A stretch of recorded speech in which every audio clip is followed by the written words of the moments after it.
हम लोग बात करते हैं कंटेनर के अंदर इन चीजों को जमाने की, ठीक है। तो इसका भी एक यूं समझ के चलो कि एक तरीका है, ठीक है, कि जब भी हम किसी चीज को कॉलम में डिवाइड करते हैं, ठीक है, वहां पर क्या होता है, हमें उसके पहले रो लगाना जरूरी होता है। इसे ऐसा मान के चलो कि ये टोटल कितनी रोज होती है, 12 रोज होती है पूरी स्क्रीन पे, आपके ब्राउजर की स्क्रीन पे। तो एक स्क्रीन थोड़ा सा देख लेना, ये थोड़ा टेढ़ा मेढ़ा चल रहा है, ठीक है, या फिर मैं इसको एक काम करता हूँ, ठीक है, एक स्क्रीन।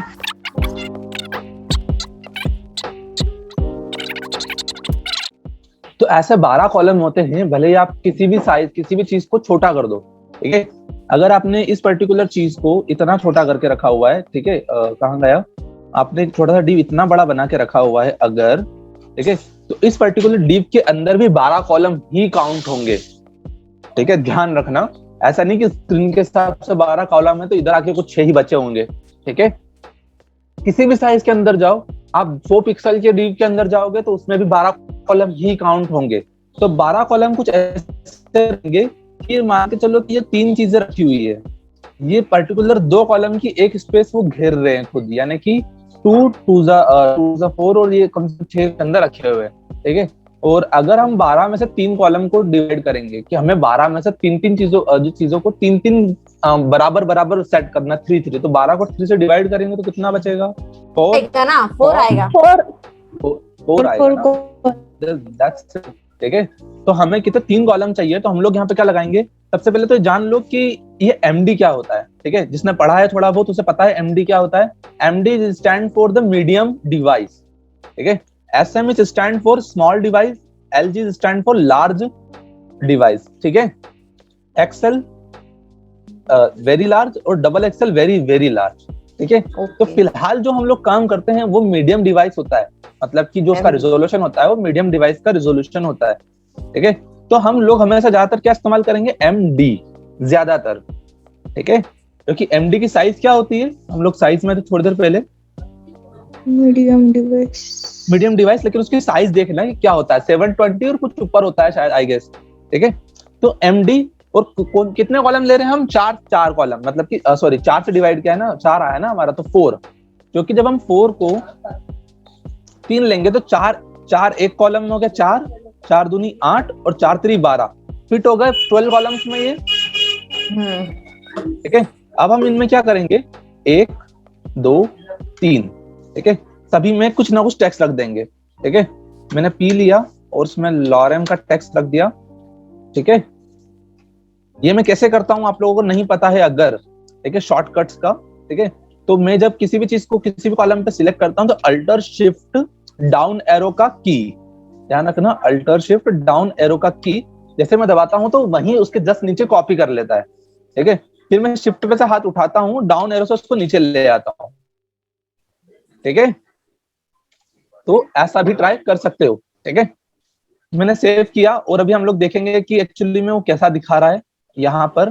तो हम लोग देखेंगे कि वो जमा नहीं है एक्चुअली, वो 3 कॉलम्स में ना जम के वो कितना कितना हो गया है, मतलब आपको उसकी जो डिव है उसका वो तो 100% का है, बट उसका जो मतलब जो डाटा है उस कंटेनर का, ठीक है, उस डिव का, वो आधा आधा हो चुका है, ठीक है।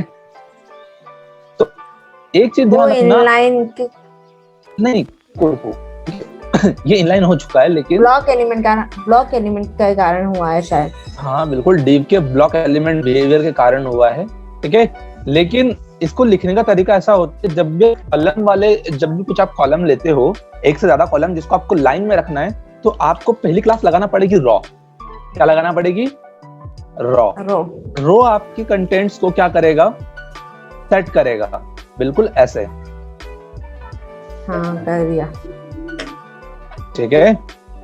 तो ये आई साइड से ना वो छुटा है प्लेस, मतलब कंटेनर क्लास की वजह से ना, कंटेनर क्लास की वजह से, बिल्कुल, ठीक है। अब आप चाहते हो कि 4 में डिवाइड हो, मुझे 4 चीजें चाहिए ऐसी, जो एक और मैंने ले लिया है यहाँ पर, ठीक है, और मुझे 4 में चाहिए, ठीक है। तो ये चौथा भी उसी लाइन में आना चाहिए, तो उसका साइज कितना होगा कॉलम का, 3 ऑफ कोर्स 3, ठीक है।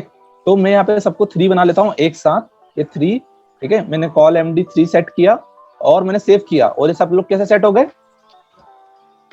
3 में। वैसे ही आप 12 तक इसे सेट कर सकते हो, ठीक है। अगर ये 4 है ठीक है। और तो अब एक एक देना पड़ेगा।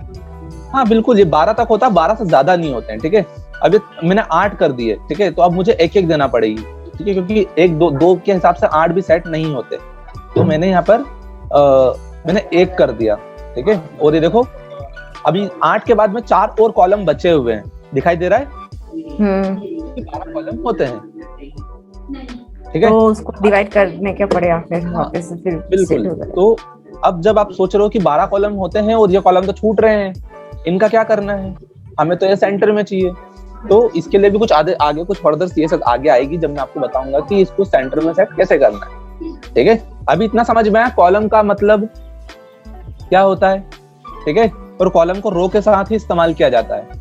अब एक चीज और जान लो, ठीक है, कि जब मैं इसे छोटा करूंगा, ठीक है, तो इससे आप देखोगे कि ये ऑटोमेटिकली जो कॉलम है वो सेट होके कितना हो गया है, 1 हो चुका है, सॉरी मतलब 12 हो चुका है, मतलब 12 कॉलम की जगह ले रहा है, दिख रहा है। जबकि हमने तो उसे कितना दिया था, 4 की कॉलम में उसको डिवाइड किया था, लेकिन यहाँ पे क्या हो रहा है, वो ऑटोमेटिकली 12 में कन्वर्ट हो गया है। ऐसा क्यों हुआ? क्योंकि हमने उसको बोला है कॉल एमडी। एमडी मतलब मीडियम डिवाइस पर ही वो काम करेगा, ठीक है, समझ में आया? अगर आप इसके साथ में एक और क्लास दोगे जिसका नाम होगा कॉल एसएम, अब बोल रहे हैं हम स्मॉल डिवाइस के लिए, भैया ये 6 में डिवाइड हो जाना चाहिए। कितना हो जाना चाहिए? 6, यानी कि 2 हिस्सों में, ठीक है, सभी की सभी, ठीक है। तो मैं इसे कॉपी कर लेता हूँ, कॉल एसएम। एसएम मतलब कि स्मॉल डिवाइस पे जब ये आए तो ये 6 में डिवाइड हो जाए, ठीक है। तो हम लोग देख रहे हैं कि स्मॉल डिवाइस पे आके कैसा हो गया है ये, जैसे कि हम लोग इसे मीडियम डिवाइस पे लेकर तो 4 में डिवाइड हुआ है, और स्मॉल डिवाइस पे जैसे हम इसको लेकर आए तो ये कितने पे हो गया है? 6 पे। और जब मोबाइल डिवाइस पे आए तो हम इसको क्या करें, मेरे बात तो सेट हो चुका है, अब जब मोबाइल पे जाएगा तो ऑटोमेटिकली वो कैसे हो जाएगा, 12 में कन्वर्ट हो जाएगा, दिख रहा है? तो आपको यहाँ पर कभी भी किसी डीप को मीडिया क्वेरी लगाकर सेट करने की जरूरत नहीं पड़ेगी, ठीक है, ज्यादातर चीजें वो खुद ही सेट कर लेगा, ठीक है। तो ऐसी होती है मीडिया क्वेरी। उसके बाद में इसके अलावा, ठीक है, आप लोग उसमें और भी कुछ चीजें सेट कर सकते हो। कॉल एमडी और एसएम नहीं लगाना, किसी चीज को परमानेंट ही सेट करना है, ठीक है। हो सकता है कि आपको छोटे डिवाइस से बड़े डिवाइस पे एक जैसा दिखाना चाहते हो, ठीक है, तो आप एमडी एसएम हटा दो और उसको कॉल 6 या कॉल 3, 4 वॉटएवर जो भी आपको ऐड करना है, ठीक है, 4, तो आप उसको 4 परमानेंटली सेट कर दो, यानी कोई डिवाइस सेट मत करो उसके लिए, ठीक है, और बस डायरेक्ट सेट कर दो ऐसे, ठीक है। तो क्या होगा, अब ये जो 3 में डिवाइड है, अब मैं स्मॉल डिवाइस पे लेके जाऊं या कैपिटल डिवाइस पे लेके जाऊं, उसको कोई फर्क नहीं पड़ेगा, दिख रहा है? तो यही सही है ना फिर? ये सही है ऐसा? हाँ, क्योंकि वो अपनी प्लेस नहीं छोड़ रहा है, और उसमें तो अपनी प्लेस छोड़ रहा था ना। ये सही नहीं है, मैं बताता हूँ क्यों सही नहीं, ठीक है। आप देख रहे हो कि जब हमारा कंटेंट ऐसा जमा हुआ था, अच्छा दिख रहा था, लेकिन ऐसा जाने के बाद उसका टेक्स्ट कैसा हुआ, फैल गया, ठीक है। इसकी वजह से जो आपके अदर एलिमेंट होंगे HTML में, पर उसमें भी तो वो अपनी प्लेस से हट रहा था। नहीं, एक्चुअली में जब वो हट रहा था ना, तब वो क्या कर रहा था, एक प्रॉपर उसका एक वो बन रहा था कि भैया ठीक है, ये इतना है, ये इतना है, ये इतना है। वो जरूरी इसलिए क्योंकि आप जब मोबाइल पे देखते हो तो चीजें बदल जाती है, ठीक है, ध्यान रखना, आप जब मोबाइल पे देखते हो तो चीजें बदल जाती है, ठीक है। तो ये थे तो कॉलम समझ में आ गया? किसी को कंफ्यूजन कॉलम में? SMMD, ठीक है, आपको मीडियम डिवाइस पे उसको इतना बना के रखना है, स्मॉल डिवाइस पे इतना दिखाना है, वगैरह वगैरह आपको एक साथ सेट कर सकते हो। रॉ के साथ रॉ लगाना मत भूलना, वरना वो नहीं जमेगा, ठीक है। उसके ऊपर कंटेनर, जो कि हमें आदत बना के चलनी, ठीक है। तो ये था, यहाँ पे साइज वगैरह लिखी है, ठीक है। कॉल 12 होते हैं, इसके अंदर इतना इतना साइज होता है, ठीक है। लार्ज इसमें लिखा भी है SM वगैरह, तो इसको फिर से एक बार चाहो तो रीड कर सकते हो। 1 of 2 ये 6 में डिवाइडेड है, ये 4 में डिवाइडेड है, ठीक है। हालांकि देखो यहाँ पर क्या होता है, यहाँ पे कॉल लगा हुआ है सिर्फ, और वो ऑटोमेटिकली डिवाइड हो चुके हैं। ये क्या करता है, ये ऑटोमेटिक आपके लिए क्या करता है, सेट करके देता है कि आपको कितने डिवाइसेस में चीज को चेंज करना चाहिए। बट ये ऑटोमेटिक जब जनरेट करता है, तब इसमें तकलीफ ये आती है कि हो सकता है वो आपके हिसाब से जनरेट ना कर रहा हो, वो उसके हिसाब से जनरेट कर रहा हो, ठीक है। तो ये चीजें ध्यान रख के चलना कि आप कहीं पे कॉल लगा रहे हो तो वो ऑटोमेटिक करेगा, वो खुद से कर देगा, ठीक है। आपकी मर्जी नहीं चलेगी, ठीक है। तो ठीक है, इसमें वाइडर है तो उसमें 6 बीच में ले लिया है, कॉल को राइट साइड में ले लिया है, तो 6 वाला बीच वाला जो है थोड़ा सा वाइड हो गया है और लेफ्ट राइट वाले स्मॉल ही है। ठीक है, तो कॉलम में चलते हैं हम आगे। उसके अंदर सिर्फ कॉलम के बारे में होगा मेरे ख्याल से, जहां तक मुझे पता है। थोड़ा सा और देख लेता हूँ आगे ग्रिड में। ठीक है, वेरिएबल विड्थ कंटेंट कंटेनर के अंदर लिया है raw justify content MD centre. Medium device पे जस्टिफाई कंटेंट सेंटर मतलब समझ रहे हो, जस्टिफाई कंटेंट सेंटर तो ठीक है, एमडी सेंटर मतलब कि वो जब मीडियम डिवाइस पे होगा तब तक वो सेंटर में रहेगा। समझ में आया? ये MDLG का ध्यान रखना कि जहां पे भी लगे होते हैं इसका मतलब ये पर्टिकुलर जगह पर ही काम करेंगे, इसके अलावा वो काम नहीं करेंगे। ठीक है, मिक्स एंड मैच, ठीक है, ज्यादा कुछ समझने की जरूरत नहीं है इसमें, बाकी आप ट्राई करके देखना खुद ही। ठीक है, कॉलम्स में आ जाते हैं हम लोग। तो how columns are working, alignment, flex box वगैरह वगैरह। फ्लेक्स बॉक्स हम लोगों ने पढ़ा है, ठीक है, CSS में। इसके अंदर भी फ्लेक्स बॉक्स का कुछ ऐसा ही है। ठीक है, जैसे कि हमने यहाँ पर कुछ कॉलम वगैरह ले रखा है। ठीक है, अब मान लो कि इस कंटेनर की साइज कितनी होती है, VH 100, यानी कि 100 VH की साइज होती। ठीक है, तो हम लोग देखेंगे कि ये जो चीज है देखो 100% में सेट तो है, लेकिन ये सेंटर में नहीं आ रहा हमारे लिए। ये पूरा डाटा कहाँ आ रहा है? टॉप पर आ रहा है। ठीक है, तो अब इसे सेंटर में लाने के लिए हम लोग क्या करेंगे? हम कोई CSS बताएगा सेंटर में लाने की डिस्प्ले फ्लेक्स वाली? तुम्हारी आवाज मुझ तक नहीं आ रही है। बिल्कुल, अलाइन आइटम सेंटर। ठीक है, तो अलाइन आइटम सेंटर के लिए, ठीक है, उन्होंने क्या किया है, एक CSS दिए, क्लास दिए। ठीक है, सेम क्लास आपको यहाँ पे ज्वाइन करना, अलाइन आइटम्स सेंटर। ठीक है, हाइफन लगा के, और आपने इसे सेट किया।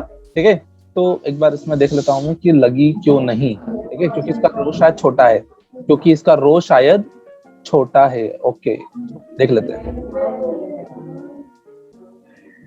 ठीक है, इसका रो उतना ही बड़ा है। ठीक है, दैट्स व्हाई वो उसमें नहीं लगा। ठीक है, तो हम लोग क्या करेंगे, इसके रो को बड़ा करेंगे। ठीक है, VH 100 कर देंगे। ठीक है, क्योंकि उसकी साइज छोटी है। ओके, दिख लिया कहां पर आया वो? हाँ। सेंटर में टॉप और बॉटम से। ठीक है, अब मान लो कि ये कॉलम्स कम होते, 3 में होता। ठीक है, तो हमें एक कॉलम की जगह और मिल जाती। ठीक है, अब हम चाहते हैं कि लेफ्ट और राइट से क्या हो, ये सेंटर में आ जाता। लेफ्ट और राइट सेंटर करने के लिए क्या है डिस्प्ले फ्लेक्स में? CSS justify content. बिल्कुल, तो यहां पर हम लोग लगाएंगे जस्टिफाई कंटेंट सेंटर। ठीक है, और ये लो बीच में आ गया। अभी तक आपने CSS लिखी नहीं है। ठीक है, हम लोग देख पा रहे हैं अभी तक हमने कोई CSS लिखी नहीं है। ठीक है, अगर मैं इसे हटा भी दूं तो वो हाइड हो जाएगा। ठीक है, अभी तक कोई CSS नहीं लिखी है हमने। ठीक है, तो अभी वो क्लासेस के थ्रू ही वो काम चल रहा है। तो अभी आपने देखा कि सेंटर में आ गया बिना किसी ज्यादा चीजों की मेहनत के। बस आपको वहां ये चीजें लगाना है, align item centre plus justify content centre, जहां पर डिस्प्ले फ्लेक्स लगा हो। और रो की प्रॉपर्टी के अंदर पहले से डिस्प्ले फ्लेक्स होता है। ठीक है, अरे मैं ये बोल रही हूँ कि वुड स्टेप में क्लासेस दी है ना, तो फिर इधर SCSS में क्लास लगाने की जरूरत नहीं है। आप उन्हीं क्लासेस का इस्तेमाल कर सकते हो वैसे तो, लेकिन अगर आपने सेम क्लासेस का इस्तेमाल किया तो मैं आपको बता दूं, जितनी भी जगह आप इस्तेमाल करोगे उन क्लासेस का, वहां पे वो कॉन्फ्लिक्ट करेगी। मैं आपको बताऊंगा कि इन क्लासेस का इस्तेमाल जगह पे, बिल्कुल मैं आपको दैट्स व्हाई हम लोग SCSS इस्तेमाल कर रहे हैं, जहां वो कॉन्फ्लिक्ट ना करे। SCSS यही तो आपको प्रोवाइड करता है कि आपकी एक क्लासेस का इस्तेमाल किया हुआ डाटा को दूसरी क्लासेस में कॉन्फ्लिक्ट नहीं होने देता है। ठीक है, तो ये फायदा हमें SCSS में होंगे। ठीक है, तो मैं आपको दिखाता हूँ इसके अलावा। ठीक है, क्या होता है। मैंने यहाँ पे सेट किया फर्स्ट। ठीक है, ध्यान रखना, मैंने इसमें सेकंड किया, सेकंड नहीं, इसको थर्ड कर देता हूँ, ये थर्ड। और ठीक है, मैं ऐसा क्यों लिख रहा हूँ समझ में आ जाएगा। और इसको मैं कर देता हूँ सेकंड। ठीक है, अब हम लोग देखेंगे इसके अंदर, ठीक है, कि यहाँ पर जो हमारा डाटा है, जो फर्स्ट वाला है फर्स्ट में तो है, लेकिन थर्ड वाला थर्ड में ना होकर सेकंड में है। ठीक है, तो या तो आप क्या कर, सोनाली माइक, तो या तो आप क्या कर सकते हो, इन एलिमेंट को अपनी जगह पे चेंज कर सकते हो। इसको ऊपर कर दो, इसको नीचे कर, इसको ऊपर कर दो और इसको नीचे कर दो, ऐसा कर सकते हो। या फिर आप उसमें CSS की क्लास लगा सकते हो, ऑर्डर। ठीक है, ऑर्डर फर्स्ट, ऑर्डर लास्ट। तो मैं इसको सेकंड कर देता हूँ। इसमें 2 ही क्लास होती है, ऑर्डर सेकंड सेकंड या लास्ट, ठीक है। उसको मैं फर्स्ट कर देता हूँ, ठीक है। तो फर्स्ट वाला सेंटर में, तो मैं इसके अंदर क्या लगाऊंगा, इसमें क्लास होती है कैसी, ऑर्डर लास्ट, ठीक है। देखो यहाँ पे दिख रहा है ऑर्डर लास्ट, ऑर्डर फर्स्ट, ठीक है। तो हम लोग ट्राई करके देखते हैं। ऑर्डर ये फर्स्ट है तो फर्स्ट, ठीक है। और यहाँ पर ये ऑर्डर सेकंड है, ऑर्डर थर्ड मतलब कि लास्ट, तो हम सेकंड वाला को लास्ट बना देंगे, ठीक है, लास्ट। तो यहाँ पर हम लोग क्या करेंगे, ऑर्डर लास्ट, ठीक है। और हम लोग देखते हैं काम कर रहा है कि नहीं कर रहा है। देखो फर्स्ट वाला फर्स्ट में आ गया, सेकंड वाला सेकंड में था ही, ठीक है, और लास्ट वाला लास्ट में चला गया, ठीक है। तो ऑर्डर मतलब वो आप क्या कर सकते हो, पर्टिकुलर ग्रिड में उसको ऑर्डर दे सकते हो कि आपको किस ऑर्डर में उसको सेट करना है, लेकिन उसमें केवल फर्स्ट और लास्ट ही होता है, ठीक है। तो कुछ और ऑर्डर आपको मिलेंगे नहीं, ठीक है। और तेरी वो गलती से चला गया वो स्टेप, ठीक है। तो ये चीज आपको मिलेगी नहीं, तो ध्यान रखना ऑर्डर फर्स्ट या ऑर्डर लास्ट किसी केस में अगर आपको इस्तेमाल करना पड़ जाए तो आप उसके अंदर कर सकते हो, ठीक है। जो ऑर्डर हो गया, कॉलम डिस्प्ले फ्लेक्स को सेंटर में कैसे लाते हैं ये पता है ना, ये इसमें डिस्प्ले फ्लेक्स लगा हुआ है, इसमें जस्टिफाई कंटेंट सेंटर लगा हुआ है, और इसमें सेल्फ एंड लगा हुआ है। ये क्लासेस आपको ट्राई करना पड़ेगी खुद से, चला के देखना पड़ेगी खुद से, मैं आपको सिर्फ समझा सकता हूँ ये काम कैसे कर रही है, ठीक है। समझ में आ रही है बात, ठीक है। तो खुद चला देखना कि कैसे होता है, ठीक है। और इस पर्टिकुलर क्लास से क्या होता है, तो क्लासेस को आपको ध्यान रखने की कोशिश करना पड़ेगी, ठीक है।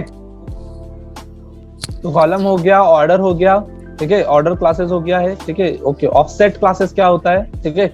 ऑफसेट मतलब कि सोचो कि इसके अंदर मैं आपको करके दिखाता हूँ। ऑफसेट क्या होता है पहले देख लो, move the column to the right, ठीक है। जब आप किसी भी कॉलम को ऑफसेट लगाते हो, ठीक है, तो ऑफसेट क्लास क्या करती है, उसको राइट में शिफ्ट करके जितने भी कॉलम का आपने ऑफसेट लगाया है उतने कॉलम की ऑफसेट यानी कि जगह छोड़ देती है। दिखाई दे रहा है यहाँ पे जगह दिख रही है, स्पेस बीच में, ठीक है। जैसे कि मैं दिखाता हूँ, अगर मैं एक वाले कॉलम को मैं क्या करूँ, वो कर दूं, मतलब हाइड कर दूं, ठीक है, और जस्टिफाई कंटेंट हटा देता हूँ मैं, ठीक है, और इन्हें 4 बना देता हूँ पहले तो, ठीक है। इन्हें 4 बनाया मैंने, ठीक है। अब इसके बाद में मैं चाहता हूँ कि बीच में उतने ही कॉलम की जगह दिख जाए, तो मैं क्या करूंगा, जहां से मुझे जिसके लेफ्ट में मुझे जगह चाहिए, ध्यान रखना, जिसके लेफ्ट में मुझे जगह चाहिए, मैं उसमें क्या क्लासेस लगाऊंगा, क्या नाम है उस क्लास का, ऑफसेट एमडी। एमडी मतलब कि मीडियम डिवाइस पे ही वो काम करेगा, और 4, ठीक है। तो ऑफसेट 4 एमडी 4, ठीक है। जिसमें मैं 4 भी लगा सकता हूँ पर्टिकुलरली परमानेंटली, पर मुझे परमानेंटली ना लगाकर उसे यहाँ लगाना है, ठीक है। तो सॉरी मैंने कहाँ लगाया इसे, ओके। ऑफसेट हमने इसकी ऑर्डर नहीं दिया है, सेकंड नंबर पे है, ठीक है। ऑर्डर की वजह से थोड़ा सा गड़बड़ हो चुका है, ठीक है। मैं इसकी ऑर्डर हटा देता हूँ ताकि ये सेट हो जाए, ठीक है। कहाँ जगह छूट गई, सेंटर में दिख रहा है। तो क्यों, जिसके लेफ्ट में हमको जगह चाहिए हम उस पे क्या लगाएंगे, ऑफसेट की सीएसएस लगाएंगे, मतलब क्लास लगाएंगे मेरा मतलब, ठीक है। समझ में आ गया ऑफसेट भी, ठीक है, बताने की जरूरत तो नहीं है, मतलब ज्यादा कुछ। और देखो यहाँ पे एसएम लिखा हुआ है, तो एसएम तक मतलब कि जब तक शुरू वाले डिवाइस से लेकर एसएम तक, अगर आपने शुरू से ही एसएम लगाया है तो आपके डिवाइस विड्थ से लेकर वो स्मॉल साइज के विड्थ डिवाइस तक वो वैसा ही काम करेगा, इसका ये होता है, ठीक है। उसके ऊपर की प्रायोरिटी एमडी के पास होती है, उसके ऊपर की प्रायोरिटी एलजी, उसके ऊपर की प्रायोरिटी सॉरी एक्सेल, और उसके ऊपर की प्रायोरिटी डबल एक्सेल। तो अगर आपने सबको एक साथ लगाया तो पहले डबल एक्सेल चलेगा, फिर एक्सेल, फिर एलजी, फिर एमडी, फिर एसएम, और फिर आपका कॉल, ठीक है। मार्जिन यूटिलिटीज क्या होता है, स्टूडेंट आ गए क्या, मार्जिन यूटिलिटीज क्या होता है, देखो यहाँ पे लिखा हुआ है, ठीक है। आप मार्जिन कैसे लगाना है इसके अंदर, ठीक है, इन चीजों में। अगर मैं इसके अंदर ऑफसेट हटा देता हूँ, ठीक है, और ऑफसेट हटाने के बाद में इनका मैं बैकग्राउंड क्या कर देता हूँ, डार्क कर देता हूँ ताकि इनमें नजर आए आपको, ठीक है। बैकग्राउंड डार्क और बैकग्राउंड डार्क, ठीक है। तो आप लोग ये देखेंगे कि सॉरी बैकग्राउंड डार्क के साथ मुझे एक चीज और करनी थी, टेक्स्ट लाइट, क्योंकि टेक्स्ट मुझे लाइट चाहिए फिर उसके साथ में, ठीक है, ओके। तो आप लोग देखोगे इसके बीच में गैप नहीं है, ये क्या है, दोनों डिव क्या है, चिपके हुए हैं। तो मार्जिन यूटिलिटीज कैसी होती है हमारे पास, कैसी है, यहाँ पर एस एम एस ठीक है। जहां पे एम एस लगता है उसका मतलब होता है मार्जिन लेफ्ट, ठीक है। जहां पर एम एम ई लगता है उसका मतलब होता है मार्जिन राइट, ठीक है। जहां पर एम टी लगता है उसका मतलब होता है मार्जिन टॉप, ठीक है। और जहां पर एम बी लगेगा वहां पर होगा बॉटम, ठीक है। ये margin utilities as well as padding के साथ भी काम करती है, ठीक है, सेम टू सेम। बस यहाँ पे क्या क्या होगा, यहाँ पर हर जगह सॉरी गड़बड़ कर दिया मैंने, ठीक है। यहाँ पर क्या होगा, हर जगह पर कैसा होगा, यहाँ पे पैडिंग होगा,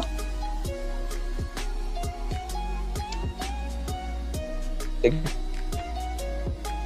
यहाँ पर पैडिंग होगा ऐसे, ठीक है, और एज वेल एज वो ऐसे ही काम करेगी। प्लस आप इनके साथ ऑटो लगा सकते हो, किसी के साथ भी, ठीक है, किसी के साथ भी ऑटो लगा सकते हो। What ever M T auto, वो मार्जिन टॉप से ऑटो हो जाएगा, एम एस ऑटो लेफ्ट से ऑटो हो जाएगा, एम ई ऑटो राइट से ऑटो हो जाएगा, ठीक है। तो हम लोग ट्राई करते हैं, ठीक है, इन चीजों को, मार्जिन को, ठीक है। तो मैंने क्या किया, यहाँ पर मुझे जो डिव है लेफ्ट वाला उससे मार्जिन लेफ्ट चाहिए, ठीक है। तो मैंने जहाँ पे लगा हुआ था, ठीक है, वहां पे मैंने लगाया लेफ्ट के लिए कौन सा था, एम एस, मैंने उसको दे दिया 3 मतलब कि जब मैं 3 लगाता हूँ तो उसका मतलब होता है 1 REM की स्पेस। 4 का मतलब 2 RE, 2 और कुछ ऊपर REM होता है आई गेस, या फिर 1 और कुछ ऊपर, आई डोंट नो, देख लेते हैं हम लोग। और 5 का मतलब होता है 3 REM की स्पेस, और 5 से ऊपर कोई क्लासेस नहीं होती। आप MS 5 6 7 मत चलाना, 5 तक ही होता है, ठीक है। तो जैसे मैंने 3 लगाया, आप लोग देखेंगे कि इसमें मार्जिन लेफ्ट से कितना स्पेस मिल गया उसे, 1 REM दिखाई दे रहा है, दिख रहा है, ठीक है। एज वेल एज अगर आप लोग इसके अंदर एम ई लगाएंगे, एम ई 3, मैंने यहाँ पे भी 3 लगा दिया, ठीक है। तो यहाँ पे भी 3 और यहाँ पे भी 3, यानी दोनों तरफ से एक एक REM उन्होंने छोड़ा, तो कुल मिला के दोनों के बीच में 2 REM की स्पेस जनरेट हो गई, ठीक है। तो दोनों अलग अलग हो गए। ऐसे आप क्या कर सकते हो, ऑटो वगैरह का इस्तेमाल कर सकते हो, टॉप से दे सकते हो, बॉटम से दे सकते हो। मैंने इसे MT5 दे दिया, तो ये MT ऊपर से 5 से खसक गया, ठीक है। तो ज्यादातर चीजें हम लोग क्लासेस में इस्तेमाल करेंगे, कोशिश करेंगे कि क्लासेस में ही काम हो जाए ज्यादातर। समझ में आया इतना? किसी को यहाँ तक कोई डाउट है? नहीं। किसी को भी? ठीक है। तो ये था हमारा मार्जिन और पैडिंग भी as well as same to same, ठीक है। मैं पैडिंग को भी बस 1-2 बार चला के दिखाता हूँ। इनके अंदर पैडिंग नहीं है। फर्स्ट वाले कॉलम में मैं क्या करता हूँ, P। अब देखो, हाँ मैं एक चीज बताना भूल गया शायद तुम लोग को, ठीक है। जहां आप ये सब चीज इस्तेमाल करते हो, टॉप राइट बॉटम लेफ्ट, वहां आप कभी कभी चाहेंगे कि चारों तरफ से एक साथ इस्तेमाल हो जाए, ठीक है। तो आप डायरेक्ट बस सिंपल M लगाओ, डिफाइन मत करो, और उसके अंदर आपको जो भी देना है M-3, तो इसका मतलब होता है कि ऑल साइड्स, ठीक है। इसका मतलब क्या होता है, ऑल साइड्स, मतलब कि M- लगाया मतलब चारों साइड से वो क्या करेगा, मार्जिन ले लेगा, ठीक है। तो आप लोग क्या कर सकते हो, मैंने इसमें पैडिंग दिया, मैंने इसको कहा चारों तरफ से एक एक REM की स्पेस। तो आप लोग देख पा रहे हैं कि इसके बीच में अंदर स्पेस आ चुकी है, ठीक है। आप सिंगलली क्या चाहते हो कि इसे टॉप या बॉटम से देना चाहते हो, ठीक है। व्हाटएवर, अगर आप चाहते हो कि सिर्फ सिंगलली क्या करें कि लेफ्ट या राइट से ले ले, तो आप लोग क्या कर सकते हो, पैडिंग टॉप से लगा सकते हो। तो देखो, केवल पैडिंग टॉप से थोड़ी सी स्पेस मिली है उसे, ठीक है। मैं थोड़ा बड़ा कर लेता हूँ इसे ताकि नजर आए। मैंने 5 से दे दी, अब आपको नजर आएगा अंदर की स्पेस, यानी पैडिंग कितनी हो चुकी है, 5, यानी कि कितना, 5 मतलब कि देख लेते हैं, 5 मतलब कि 3 REM, बिल्कुल सही कहा था मैंने, ठीक है। 5 मतलब कि 3 REM, उसको वो ऊपर से वो स्पेस लेके बैठा है। यहाँ तक अभी कोई प्रॉब्लम मार्जिंग और पैडिंग में और कॉलम में कहीं पे भी कुछ प्रॉब्लम हो तो पूछ सकते हो, ठीक है। प्लस इसके अंदर आप लोग SMMD भी लगा सकते हो मार्जिन में भी, कि भैया मार्जिन लेफ्ट से MD यानी कि मीडियम डिवाइस पर ही ऑटो रहे। इसके अलावा यानी कि आपकी मीडिया क्वेरी की तरह काम करेगा, ठीक है, कि स्मॉल डिवाइस पे ये इतना रहेगा, उसके बाद में ये हट जाएगा।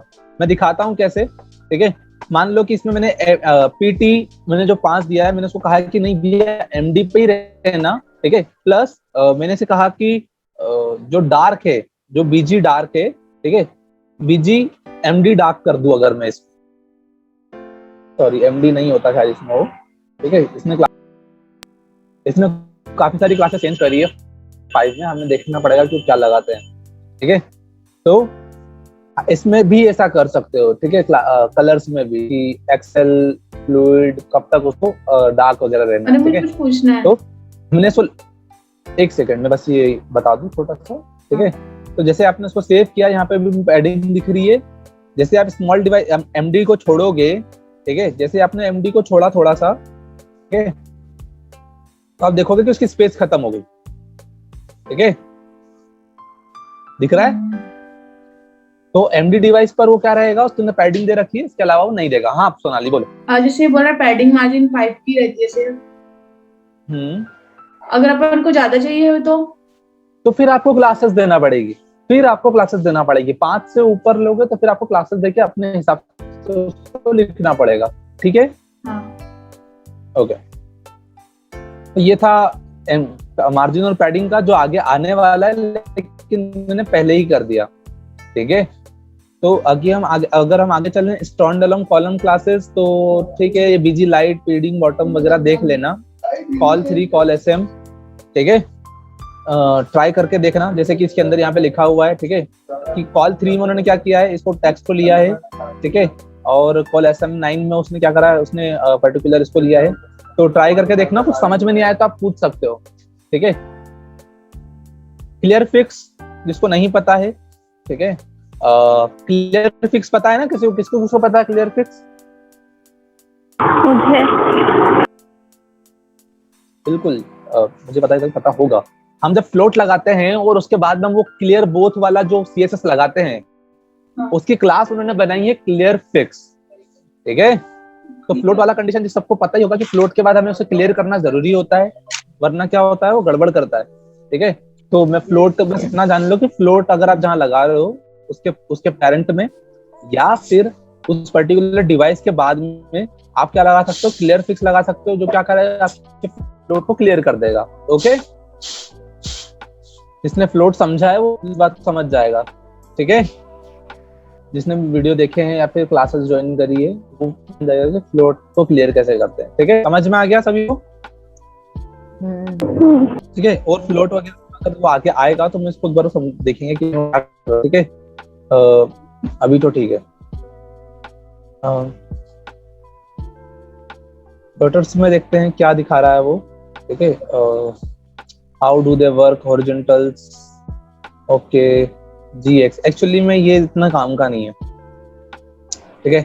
मतलब ऐसा है कि वो क्या करता है, आपके पर्टिकुलर उसमें क्या करता है, वो एक उसके खुद के पास में कुछ पर्टिकुलर सीएसएस होती है। जैसे कैसे, मैं दिखाता हूँ। यहाँ पे मैंने यहाँ पे क्लास दी, ठीक है, और ये जो पर्टिकुलर जो सीएसएस है मैंने इसे ट्राई किया, ठीक है, कॉपी किया, सॉरी इसी के अंदर देता हूँ, काम करता हूँ, उसमें दिखाई देगा क्योंकि इसके अंदर बैकग्राउंड डार्क वगैरह लगा हुआ है तो इसमें दिखाई देगा वो, ठीक है। तो मैंने इसमें ट्राई किया, ठीक है, GX5 यानी कि X, हाँ इसके अंदर X का मतलब, अरे मैंने तुम्हें इस समय नहीं बताया था क्या, एक चीज और समझ लो, ठीक है। यहाँ पर MX का मतलब होता है X एक्सिस मतलब कि लेफ्ट और राइट, ठीक है। मार्जिन लेफ्ट यानी कि मार्जिन लेफ्ट प्लस, ठीक है, प्लस मतलब कि इसके साथ में क्या लगेगी, मार्जिन राइट भी, एज वेल एज यहाँ पर भी पैडिंग में भी सेम टू सेम, ठीक है, P, ओके, और पैडिंग, ठीक है। और वैसे ही Y एक्सिस होगा यानी कि ऊपर टॉप और बॉटम के लिए यहाँ पे PY यानी कि पैडिंग टॉप और बॉटम से, ठीक है। तो ये चीजें ध्यान रखना, ठीक है। टॉप, तो ये भी चीजें इस्तेमाल कर सकते हो, ठीक है। समझ में आ गया ये? ठीक है। तो ये चीजें हैं, आप लोग इसे भी ट्राई कर सकते हो। MX मतलब कि लेफ्ट राइट से, Y मतलब टॉप बॉटम से, और पर्टिकुलर भी उनका आप उसको सेट कर सकते हो, ठीक है।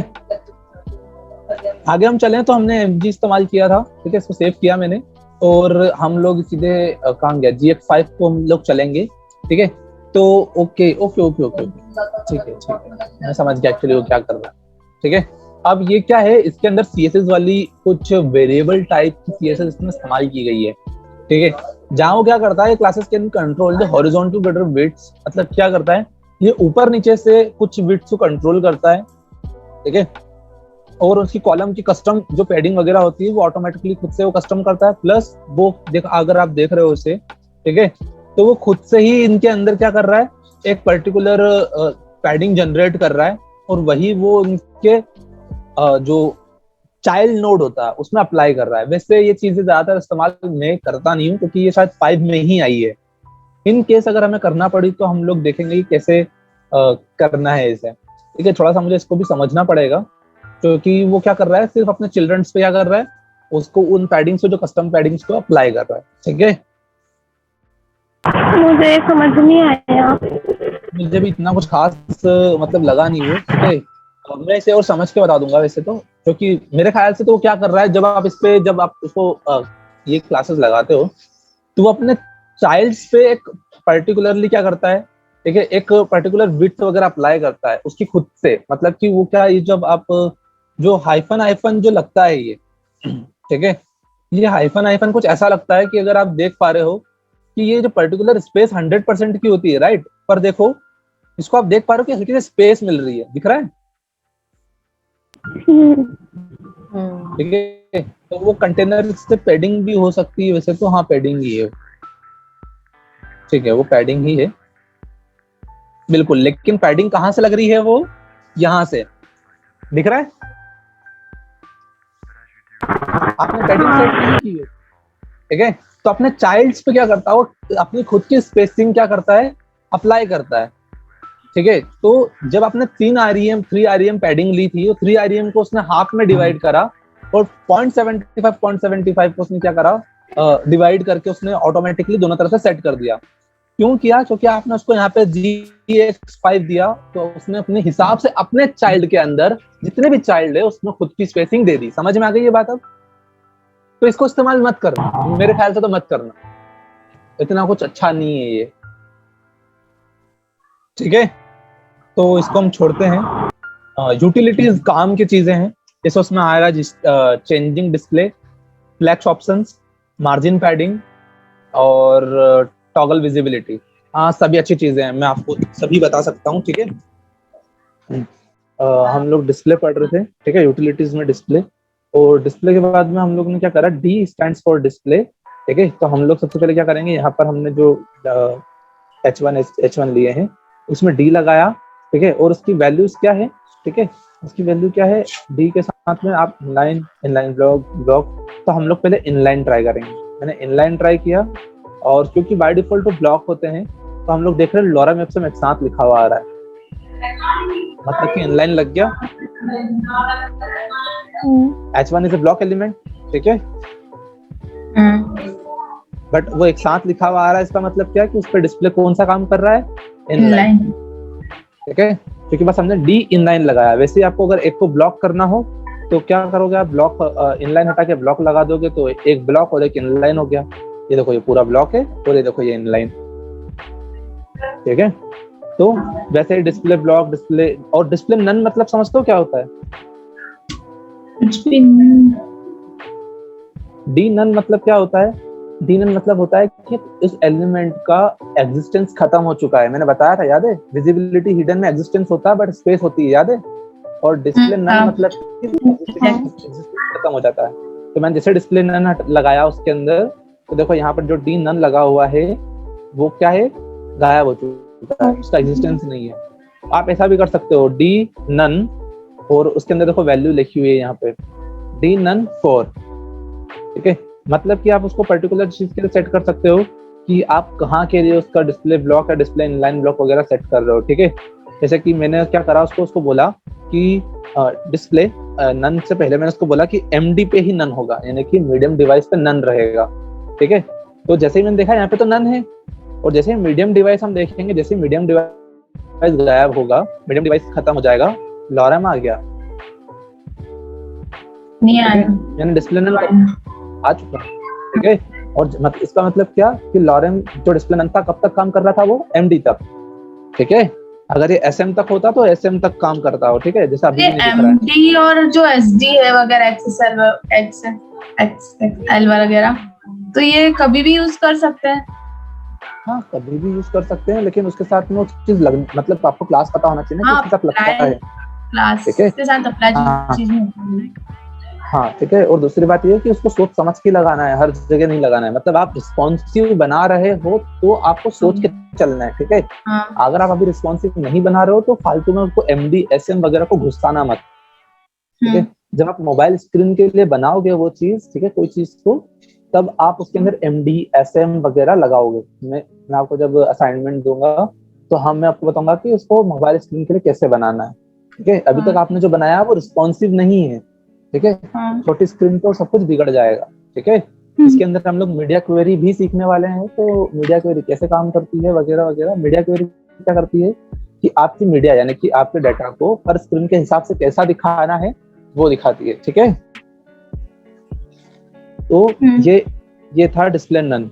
इसी टाइप से डिस्प्ले के और भी कुछ टाइप है, ग्रिड वगैरह, ठीक है। ग्रिड वगैरह मैंने नहीं बताया है क्योंकि मेरे ख्याल से तुम्हें इतना जानने की जरूरत नहीं है। अभी हम लोग नन, इनलाइन ब्लॉक, फ्लैक्स वगैरह पे ही ध्यान देंगे, फ्लैक्स और इनलाइन फ्लैक्स, ठीक है। तो ये तो हो गया, क्लासेस समझ में आ गई इसकी, आ गई ना। और भी क्लासेस यहाँ पे लिखी है, किस टाइप से लिखी है देख लेना। ये अपन को कैसे पता चलेगा कि इधर है सीएसएस में क्लास देना है फिर इधर सीएसएस में देना? अरे तो अभी हम एससीएस इस्तेमाल ही कहाँ कर रहे हैं। हाँ, कर तो नहीं रहे।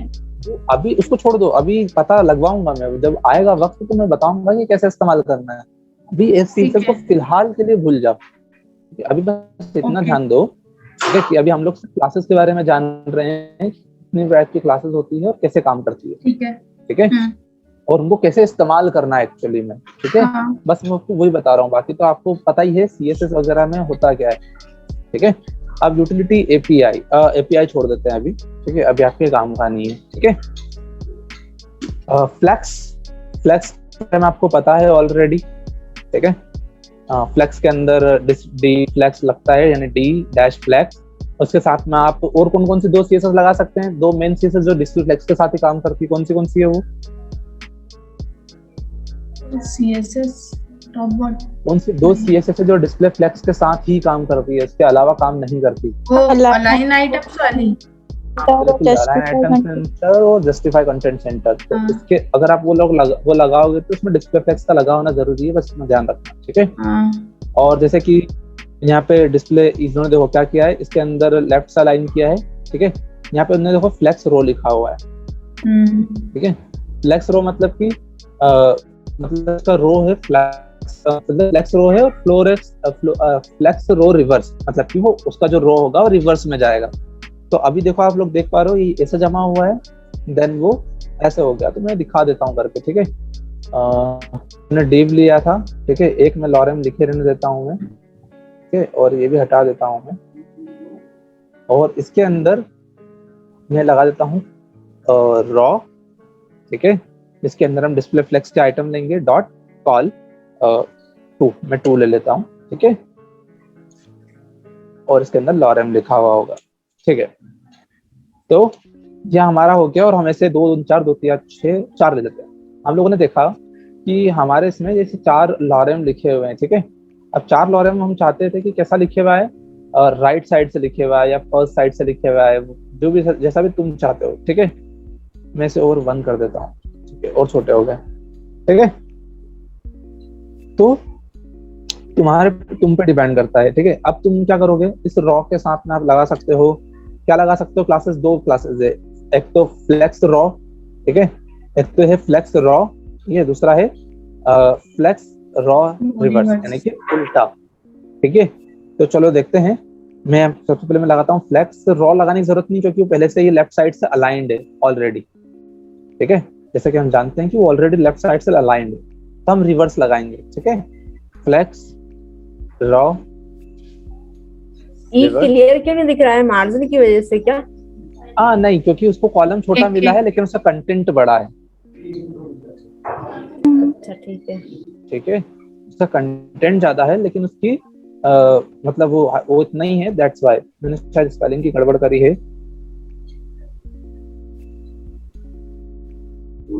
ठीक है, पी आएगा। तो अब देखो एक इधर से अलाइन हो गया वो राइट साइड से। ठीक है, अब वो क्योंकि उसके छोटे हैं और कंटेंट बड़ा है इसलिए बाहर जा रहा है, इसके अलावा सब कुछ ठीक है। ठीक है, क्योंकि अगर मैं इसको H1 की जगह अगर मैं इसको कैसा लेता, इसको मैं P लेता तो आपको समझ में आ जाता कि हाँ ये ठीक है। दिख रहा है अब? ठीक है, और वहीं मैं आपको मार्जिन की क्लास लगा के दिखाऊंगा सभी सारे P में। ठीक है, क्योंकि सभी P में मार्जिन है जिसकी वजह से क्या हो रहा है, वो थोड़ा सा कॉन्फ्लिक्ट कर रहा है। तो चलो ठीक है, देखो मैंने लगाया M-0, जीरो मतलब समझ गए ना, मतलब कि मार्जिन जीरो। ठीक है, और चारों तरफ से जीरो मतलब कि मार्जिन खत्म। दिख रहा है? ठीक है, तो ये हो गया आपका। अब इसको फ्लेक्स रो रिवर्स किया है, इसको फ्लेक्स रो कर दो तो वो फर्स्ट से जम जाएगा। ठीक है, जस्टिफाई कंटेंट। ठीक है, जस्टिफाई कंटेंट के अंदर लगने वाले CSS justify content start centre सारी चीजें आप इस्तेमाल करते हो। जस्टिफाई कंटेंट डैश लगा के आप जो उसको आपको इस्तेमाल करना है समझ जाओगे पढ़ के यहाँ से। ठीक है, अलाइन आइटम भी सेम है, अलाइन आइटम भी display flex, align item start end. हाँ, इसके अंदर अलाइन आइटम लेफ्ट और राइट को स्टार्ट और एंड कर दिया है। ठीक है, पहले 4 में क्या था, अलाइन आइटम लेफ्ट होता था, अलाइन आइटम राइट होता था, इसके अंदर अलाइन आइटम लेफ्ट की जगह स्टार्ट हो गया है, अलाइन आइटम राइट की जगह एंड हो गया है। ठीक है, तो ओके मैं समझ गया। तो वो MS और ME एक्चुअली स्टार्ट और E से एंड होता है और S से स्टार्ट होता है। तो MS मतलब लेफ्ट और मतलब मार्जिन लेफ्ट यानी कि मार्जिन स्टार्ट, आई गेस उसका मतलब ऐसा था। ठीक है, समझ में आ गया? स्टार्ट स्टैंड्स फॉर लेफ्ट और एंड स्टैंड्स फॉर राइट। ठीक है, सॉरी एंड जगह लेफ्ट राइट भी चल रहा था ना उस टाइम तो। हाँ, पहले बूटस्ट्रैप 4 में लेफ्ट और राइट लेफ्ट के लिए L और राइट के लिए R इस्तेमाल होता था, बट ये 5 है। ठीक है, अब क्योंकि आगे 5 ही चलेगा और अभी हालांकि बीटा है लेकिन ये 5 चलेगा। ठीक है, लेकिन हमको भी 5 ही करना है फिर। तो अगर आप 4 कर रहे हो तो जहाँ आप S इस्तेमाल करोगे वहां L करना, E इस्तेमाल करने के लिए R करना, सिंपल सी बात है। और जहां पर आपको 5 इस्तेमाल करोगे वहां MS का इस्तेमाल करना, S और E का। ठीक है, ये बस बातें दिमाग में चला के रखना है। स्टार्ट मतलब लेफ्ट और एंड मतलब राइट, दैट्स इट। ठीक है, अलाइन सेल्फ, वो खुद ब खुद जो अलाइन सेल्फ होता है, स्टार्ट से सेल्फ होना है खुद से। ठीक है, एंड से सेल्फ होना है, सेंटर से, बेस लाइन से, स्ट्रेच पे। तो उनका तरीका क्या हुआ कि ये पर्टिकुलर जो सेंटर में था यहाँ पे बेस लाइन पे चला गया, स्ट्रेच पे वो स्ट्रेच पे सेट हो गया। यहाँ आपको बस दिखाया हुआ है तो आप देख के भी समझ सकते हो। और ये मैं ऐसा बोल सकता हूँ इस चीज को कि ये अपन बोलते हैं मैथ्स के टर्म में रिस्पेक्टिवली। ठीक है, रिस्पेक्टिवली जो होती है चीजें, तो एक्स और वाई की वैल्यू, जैसे ही फर्स्ट वाले कॉलम के लिए फर्स्ट वाली, सेकंड वाले के लिए सेकंड वाली, लास्ट वाले के लिए लास्ट वाली, समझ गए? रिस्पेक्टिवली हर चीज के लिए दिखाया गया है यहाँ पे। ठीक है, तो ऐसा मत सोचना कि ये कहाँ से आ रहा है, ये लास्ट वाले से आ रहा है, सेकंड लास्ट वाला सेकंड लास्ट से आ रहा है, थर्ड लास्ट वाला थर्ड लास्ट। ठीक है, तो हम लोग आगे बढ़ते हैं।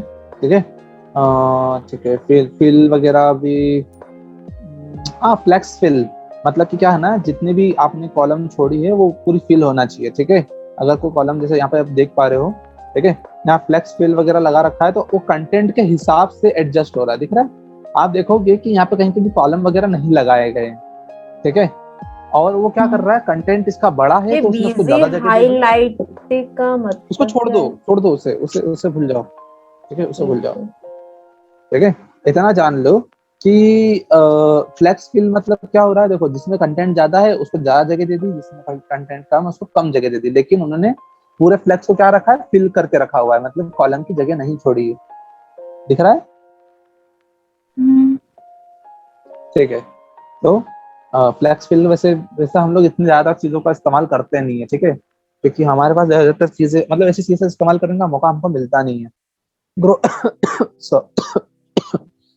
सॉरी अब देखो, utility grow is toggle flex item ability to grow to fill available space.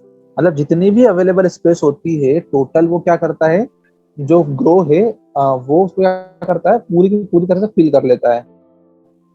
Shrink 1, shrink 0, ठीक है, 1 और 0 के टर्म में ही चलता है ये, ठीक है, कि डबल एक्स पे श्रिंक कितना करना है 0, श्रिंक कितना करना है 1, या ग्रो करना है 0 कितना करना है 1, सिर्फ यही चलता है। वैसे ग्रो वगैरह का इस्तेमाल ज्यादा होता नहीं है अपने इसमें, अपन लोग करते ही नहीं एक्चुअली में, क्योंकि अपने पास इसके अलावा और अच्छे ऑप्शंस होते हैं जिसका इस्तेमाल हम अपनी बूटस्ट्रैप में करते हैं, ठीक है। तो वैसे इसके अंदर आप लोगों को पढ़ना पड़ेगा वैप, फ्लेक्स वैप, जैसे टेक्स्ट हम वैप वगैरह होता है, ठीक है। मैंने आपको बताया था उस दिन वैप, याद है? वो पी का टेक्स्ट पूरे लास्ट तक जा रहा था, कुछ याद आ रहा है? और जैसे मैंने उसको वैप में सेट किया है, यानी कि तो वो क्या हो रहा था, केवल उसी जगह में आ रहा था। तो एक्चुअली में फ्लेक्स क्या हो रहा है, ठीक है, यहाँ पे जो पहला है वो लगा हुआ है फ्लेक्स नॉर वैप। नो वैप मतलब कि जितना उसका फ्लेक्स है उसके हिसाब से उसने कंटेंट तो जमा दिया, ठीक है, लेकिन वो उतने हिस्से में भले वो कितना भी कॉन्फ्लिक्ट हो रहा हो, ठीक है। और नो फ्लेक्स वैप मतलब कि उस पर्टिकुलर वैप के अंदर सारे कंटेंट कैसे हो जाएंगे, बाय अलाइन। बट देखो अलाइनमेंट क्या खराब नहीं हो रहा, वो उसने लाइन तोड़ के नीचे वाली लाइन से आ गए वो लोग। इसके अंदर क्या होगा, सारी चीजें एक ही लाइन में होगी, भले ही वो 100 हो, 100 आइटम हो, तब भी एक ही लाइन में आएगा। लेकिन आप जब फ्लेक्स वैप लगाते हो तो क्या करता है, वो उसकी जितनी जगह है उतनी लेता है और दूसरी चीज को दूसरी लाइन से स्टार्ट कर देता है। समझ में आई ये बात? हाँ भाई समझ। ठीक है, मतलब सीधा सा है। इसमें रिवर्स भी होता है, वैप रिवर्स मतलब कि उल्टे से जमना शुरू होंगे, ठीक है। रिवर्स लगा दोगे तो उल्टे से जमना शुरू होंगे, सीधी सी बात है। नो वैप मतलब कि उसकी कोई सीमा नहीं है, फिर वो आप 100 एलिमेंट के डिस्प्ले फ्लेक्स में लोगे तो सबको घुसा देगा एक ही लाइन में बिना किसी अलाइनमेंट के, सब वो घुचड़ पिछड़ हो जाएगा उसके अंदर, सब बेकार हो जाएगा, ठीक है। तो इससे अच्छा है कि आप जब वैप इस्तेमाल करते हो तो वो पूरी उसको जगह देता है, ठीक है, और उस एलिमेंट के दूसरे डाटा को नई लाइन देता है, ठीक है। तो ऐसे वैप काम करता है, ठीक है। अब उसके बाद में ऑर्डर, मैं आपको बता चुका हूँ ऑर्डर क्या होता है, ठीक है। ऑर्डर फर्स्ट, ऑर्डर 1 2 3, आप खुद उसको ऑर्डर भी दे सकते हो 1 2 3 5 तक की लिमिट होती है, या फिर ऑर्डर फर्स्ट ऑर्डर लास्ट भी कर सकते हो, ठीक है। मैंने बताया था ऐसे ऑर्डर फर्स्ट ऑर्डर लास्ट, ठीक है, ये भी कर सकते हो। नंबर्स भी दे सकते हो, जैसे कि आपके पास गिनती के 5 एलिमेंट है और आपको उनको ऑर्डर देना है, ठीक है, तो आप उन्हें बाय क्लास भी ऑर्डर दे सकते हो 1 2 3 लगा के, ठीक है। उसके बाद में align item, align content, okay. Align content start, देखो इसका कंटेंट क्या हो रहा है, पूरा का पूरा कंटेंट कहाँ से स्टार्ट हो रहा है, मतलब टॉप से, स्टार्ट से स्टार्ट हो रहा है, ठीक है, भले फ्लेक्स कितना भी बड़ा हो। और इसका है कंटेंट एंड, तो कंटेंट कहाँ से स्टार्ट हो रहा है, एंड से, यानी डाउन साइड से। अगर ड्यू बड़ा है और कंटेंट छोटे हैं तो कंटेंट कहाँ से स्टार्ट होगा, डाउन साइड से। और उसने बोला content centre, align content centre, तो सारा एलिमेंट बीच से शुरू होकर बीच में ही खत्म हो जाएगा, ना ऊपर जाएगा ना नीचे जाएगा। समझ में आ रहा है? ठीक है। और उसमें एंड लगाया है ना, एंड लगाया है ऊपर उसमें। हाँ, एंड मतलब कि इसमें एंड का मतलब, इस वाले एंड का मतलब क्या है, डाउन साइड है। बस थोड़ा सा आपको दिमाग में क्लियरेंस बना के चलनी है कि कहाँ पे एंड का मतलब राइट और कहाँ पे एंड का मतलब लास्ट है। नहीं, इस वाले में, इसके नीचे में हाँ, इसमें एंड सेंटर दिया, लगाया पर है। सेंटर का कहाँ एंड दिया ना, वो है। इनकी सीएसएस नीचे लिखी है, ऊपर वाले की सीएसएस नीचे लिखी होती है, ठीक है। हाँ, ओके। इसमें पहले कंटेंट मतलब फोटो दिखाया जाता है, उसके बाद सीएसएस दी जाती है। बूटस्ट्रैप का ध्यान रखना, नीचे की सीएसएस ऊपर मत लगा देना, ठीक है। इसकी सीएसएस ये नीचे लिखी है, देखो यहाँ पे, इसकी सीएसएस यहाँ पे, इसकी यहाँ पे, ठीक है। और इसकी लिखी है content align content in between, मतलब बिटवीन, दोनों के बीच में स्पेस होगी और दोनों कंटेंट कहाँ ऊपर नीचे जम जाएंगे, ठीक है। और किसी को फ्लेक्स के बारे में अच्छे से समझना है तो मैं एक साइट रिकमेंड करूंगा, अगर खुद को समझना है, ठीक है। एक कुछ फ्लेक्स करके है, फ्लेक्स डिस्प्ले फ्लेक्स करके, मैं आपको बताता हूँ, या फिर मैं आपको ढूंढ के दे दूंगा, देखूंगा, ट्राई करूंगा, अगर नहीं मिला तो, ठीक है। मैं एक बार ट्राई कर लेता हूँ, डिस्प्ले फ्लेक्स। और W3 स्कूल नहीं है वो, CSS भी नहीं है वो, नहीं, हाँ ये रहा शायद, flex help, flex box help, ये रहा। आप इनको यहाँ पे क्या कर सकते हो, आप पर्टिकुलर, ठीक है, पर्टिकुलर फ्लेक्स को ट्राई कर सकते हो कि फ्लेक्स डायरेक्शन रो लगा दिया तो क्या होगा, कॉलम लगा दिया तो क्या होगा, कॉलम रिवर्स लगा दिया तो क्या होगा, ठीक है। नो वैप इसमें इस्तेमाल किया तो उस रिवर्स के साथ नो वैप कैसे काम करेगा, ठीक है। उसके बाद में रैप रिवर्स किया तो क्या लगेगा। आप इसमें भी फ्लेक्स अच्छे से समझ सकते हो। तो अगर आप चाहो तो मैं आपको ये साइट, जो वेबसाइट है, मैं आपको सेंड कर दूंगा, चलेगा क्या? हाँ अगर कर देना। फ्लेक्स को, और आपको जो सीएसएस का हाँ। आउटपुट आपको यहाँ पे दिखाएगा कि पर्टिकुलर आपकी कौन कौन सी सीएसएस यहाँ पे लग रही है। सेंटर तो सेंटर में कर दिया, इस वाले से सेंटर लगाया तो सेंटर में तो है ही। यहाँ से सेंटर किया तो सारा अलाइनमेंट ऊपर नीचे टॉप राइट से क्या हो गया, सेंटर आ गया। स्पेस बिटवीन तो दोनों के बीच में स्पेस आ गई, दिखाई दे रही है। फ्लेक्स एंड फ्लेक्स राइट, ऐसा करके आप ट्राई कर सकते हो कि कौन सा फ्लेक्स से क्या होता है। तो आपको पता लग जाएगा कि आपका कंटेंट आपको एक डिव के अंदर, ठीक है, ऐसा समझ के चलना है इसे, कि आपका ये जो कंटेंट है डिव के अंदर, एक डिव है ये रेड वाला, ठीक है, और इस डिव के अंदर आपका जो कंटेंट है आपको कैसे लगाना है, ठीक है, समझ में आया ये बात। तो बस ये चीज मान के चलना कि क्या करना है इसका। अब इसके साथ में अगर तुम रो लगाओगे तो इस पर्टिकुलर डिव में वो कैसे जमेगा। अगर मैंने उसके अंदर, सॉरी, इसके अंदर मैंने अगर ये नो ब्रैप लगा दिया तो ऐसे जम जाएगा। लेकिन ये नो ब्रैप जब लगाया तो सारे कंटेंट डिस्प्ले के बाहर हो गया, तो ब्रैप लगा के रखूंगा तो उसके अंदर ही रहेगा फ्लेक्स एंड, ठीक है। तो ऐसा करके ट्राई करोगे तो तुमको फ्लेक्स और अच्छे से समझ में आ जाएगा, ठीक है। जिसको फ्लेक्स नहीं समझ में आता वो उसको और अच्छे से समझ सकता है इसके थ्रू, ठीक है। तो आप अगर आप चाहो तो मैं आपको ये फ्लेक्स वाली साइट भी मतलब दे सकता हूँ और बता दूंगा, आप खुद ट्राई कर लेना, ठीक है। हाँ। आगे बढ़े। हाँ। तो बस ये इसमें फिर उसी से ट्राई करना। उस क्लासेस यहाँ से देख लेना कि जो फ्लेक्स आप वहाँ अप्लाई कर रहे हो उनकी क्लासेस क्या है, ठीक है। तो ये कम सीएसएस लिखोगे उतना अच्छा रहेगा, क्योंकि हम लोग बूटस्ट्रैप चला रहे हैं। चलो हम लोग चलते हैं फ्लोट पे, ठीक है। फ्लोट छोटा सा ही है, ज्यादा बड़ा नहीं है, ठीक है। क्योंकि फ्लोट में क्या है, स्टार्ट मतलब लेफ्ट, एंड मतलब राइट, फ्लोट नन मतलब कि कोई फ्लोट नहीं। और क्लियर करने के लिए क्लियर फिक्स दी कि नहीं दी है, कोई बात नहीं। और जो फ्लोट को क्लियर हम करते हैं उसको क्या लगाना है, क्लियर फिक्स, समझ में आया। इसलिए जब मैं फ्लोट लेफ्ट लगा रहा था, इसलिए फ्लोट लेफ्ट उस समय लग नहीं रहा था, याद है जब मैं सुबह लगा रहा था फ्लोट लेफ्ट, तो वो इसीलिए नहीं लग रहा था, ठीक है, क्योंकि फ्लोट लेफ्ट की जगह फ्लोट स्टार्ट कर दिया उन्होंने, ठीक है। अब मान लो कि ये मेरे पास कंटेंट है, ठीक है, और उसके अंदर एक पी है, और उस पी के अंदर लॉरेम का टेक्स्ट लगा हुआ है, और मैंने क्या किया यहाँ पे, इसके अंदर मैंने लिख दिया फ्लोट स्टार्ट, लेफ्ट मतलब स्टार्ट, ठीक है। और मैंने इसे सेव किया और मैंने इसे रन किया। तो लॉरेम, ये लॉरेम देखो, इसमें लॉरेम लिखा हुआ है, ठीक है। इसका, और मैं इसके अंदर थोड़ी सी पैडिंग दे देता हूँ, इसका बैकग्राउंड डार्क कर देता हूँ, P-3 और BG डार्क और टेक्स्ट LIGST, सॉरी LIGST हो, BD भी डार्क है, BG डार्क है जबकि वो, ठीक है।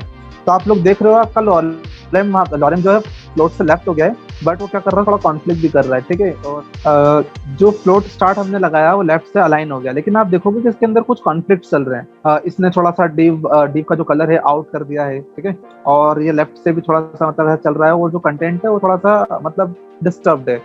तो हम लोग क्या करेंगे, हम या तो उसके पेरेंट में या फिर इसके बाद वाले एलिमेंट में, या तो उसके पेरेंट एलिमेंट में या उसके बाद वाले एलिमेंट में क्या लगा देंगे, क्लियर फिक्स, बिना स्पेस के, ठीक है।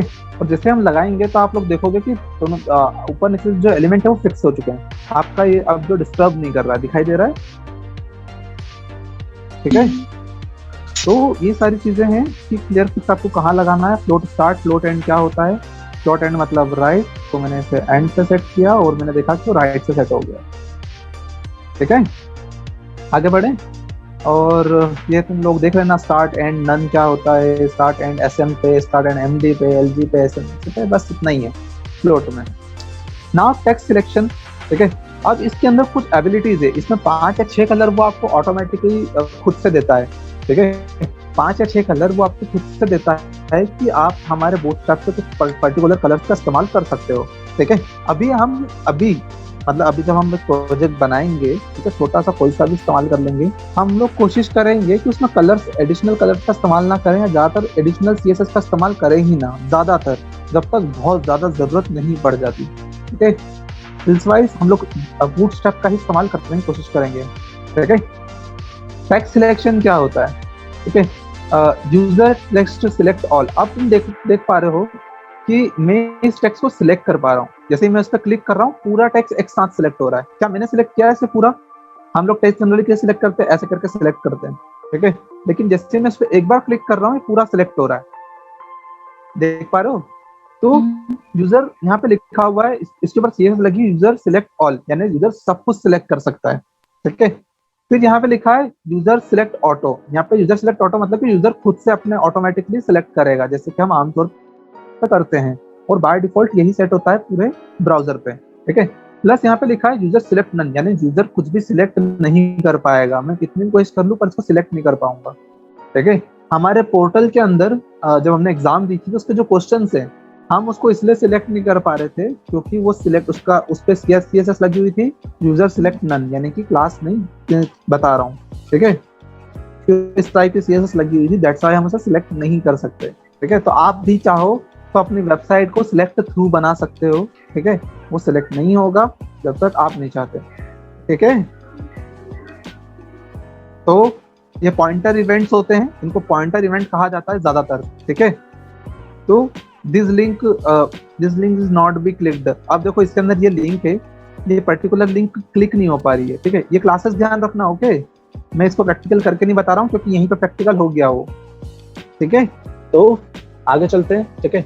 तो इसमें देखो क्या किया उन्होंने, इस लिंक को क्लिकेबल ना रहे इसके लिए उन्होंने कुछ क्लासेस और एट्रीब्यूट का इस्तेमाल किया। बट एट्रीब्यूट एक्चुअली में मैं ऐसा कह सकता हूँ कि ना भी करोगे तब भी चलेगा, ठीक है। कोई जरूरत नहीं कि एट्रीब्यूट आप इस्तेमाल करो, बट उन्होंने की है तो आप चाहो तो आप भी कर सकते हो, पर ठीक है रहना दो। देखो मैं इस लिंक को क्लिक नहीं कर पा रहा हूँ क्योंकि यहाँ पे क्लास लगी है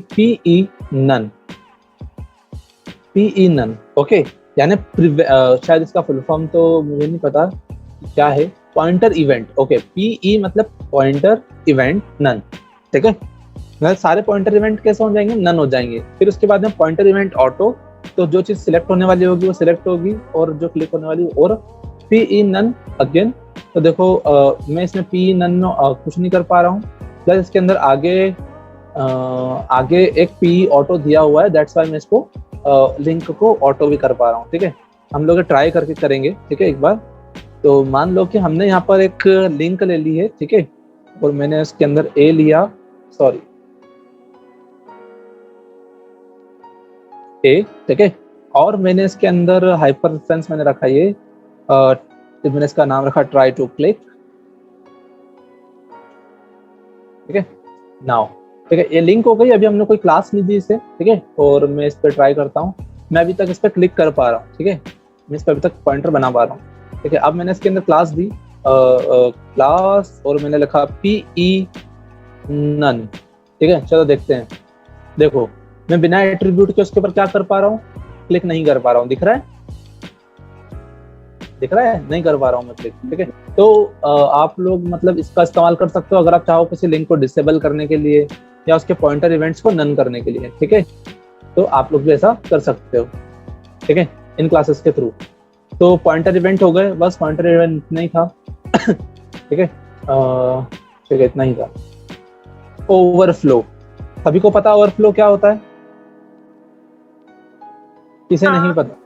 बिल्कुल, overflow hidden, overflow scroll, overflow x scroll वगैरह वगैरह, तो उसकी भी क्लासेस हैं। हर चीज की क्लासेस को उन्होंने बना के दे दी है। मैक्सिममली 80% तक आपको क्लासेस मिल जाएगी, तो आप क्यों सीएसएस लिखे हैं, ठीक है।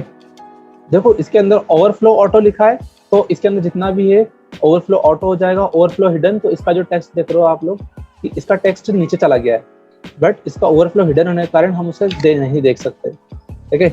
ओवरफ्लो विजिबल, यानी कि क्या होगा, आपका टेक्स्ट से जो आपका डिव है उससे टेक्स्ट क्या हो जाएगा, बाहर चले जाएगा। प्लस इसके अंदर ओवरफ्लो लगा है स्क्रॉल, तो स्क्रॉल बाय डिफॉल्ट आ जाएगा, भले डाटा स्क्रॉलेबल हो या ना हो। जैसे कि हम लोग देख रहे हैं नीचे वाले में कोई स्क्रॉल नहीं है, लेकिन स्क्रॉल बार जरूर दिखाई दे रही है, दिख रही है कौन? तो 4 ही प्रकार के सीएसएस है, overflow auto, overflow hidden, overflow visible, overflow scroll, ठीक है। इसके अलावा कुछ नहीं है, ठीक है। समझ में आ गया?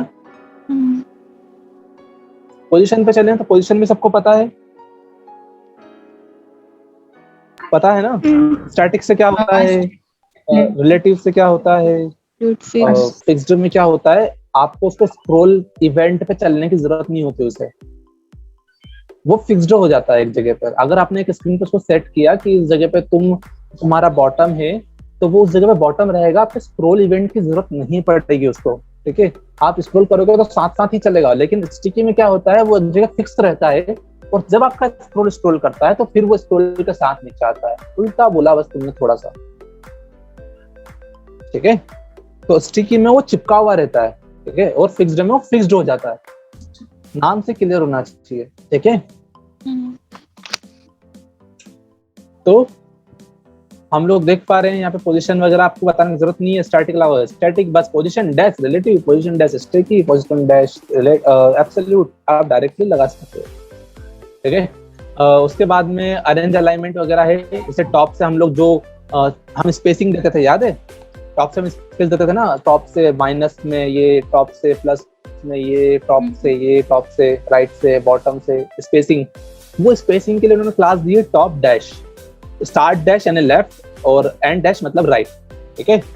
ये LTR मतलब लेफ्ट टू राइट होता है, ठीक है, LTR यानी लेफ्ट टू राइट, ठीक है। तो नीचे भी तो स्टार्ट एंड टू राइट में भी लेफ्ट, नहीं वही LTR मतलब लेफ्ट टू राइट, मतलब लेफ्ट और राइट दोनों का बता रहा है वो, इसलिए वो LTR ही लिखा है, RTR नहीं लिखा है वहाँ पे, ठीक है। बस आपको बताने के लिए लिखा हुआ है बस।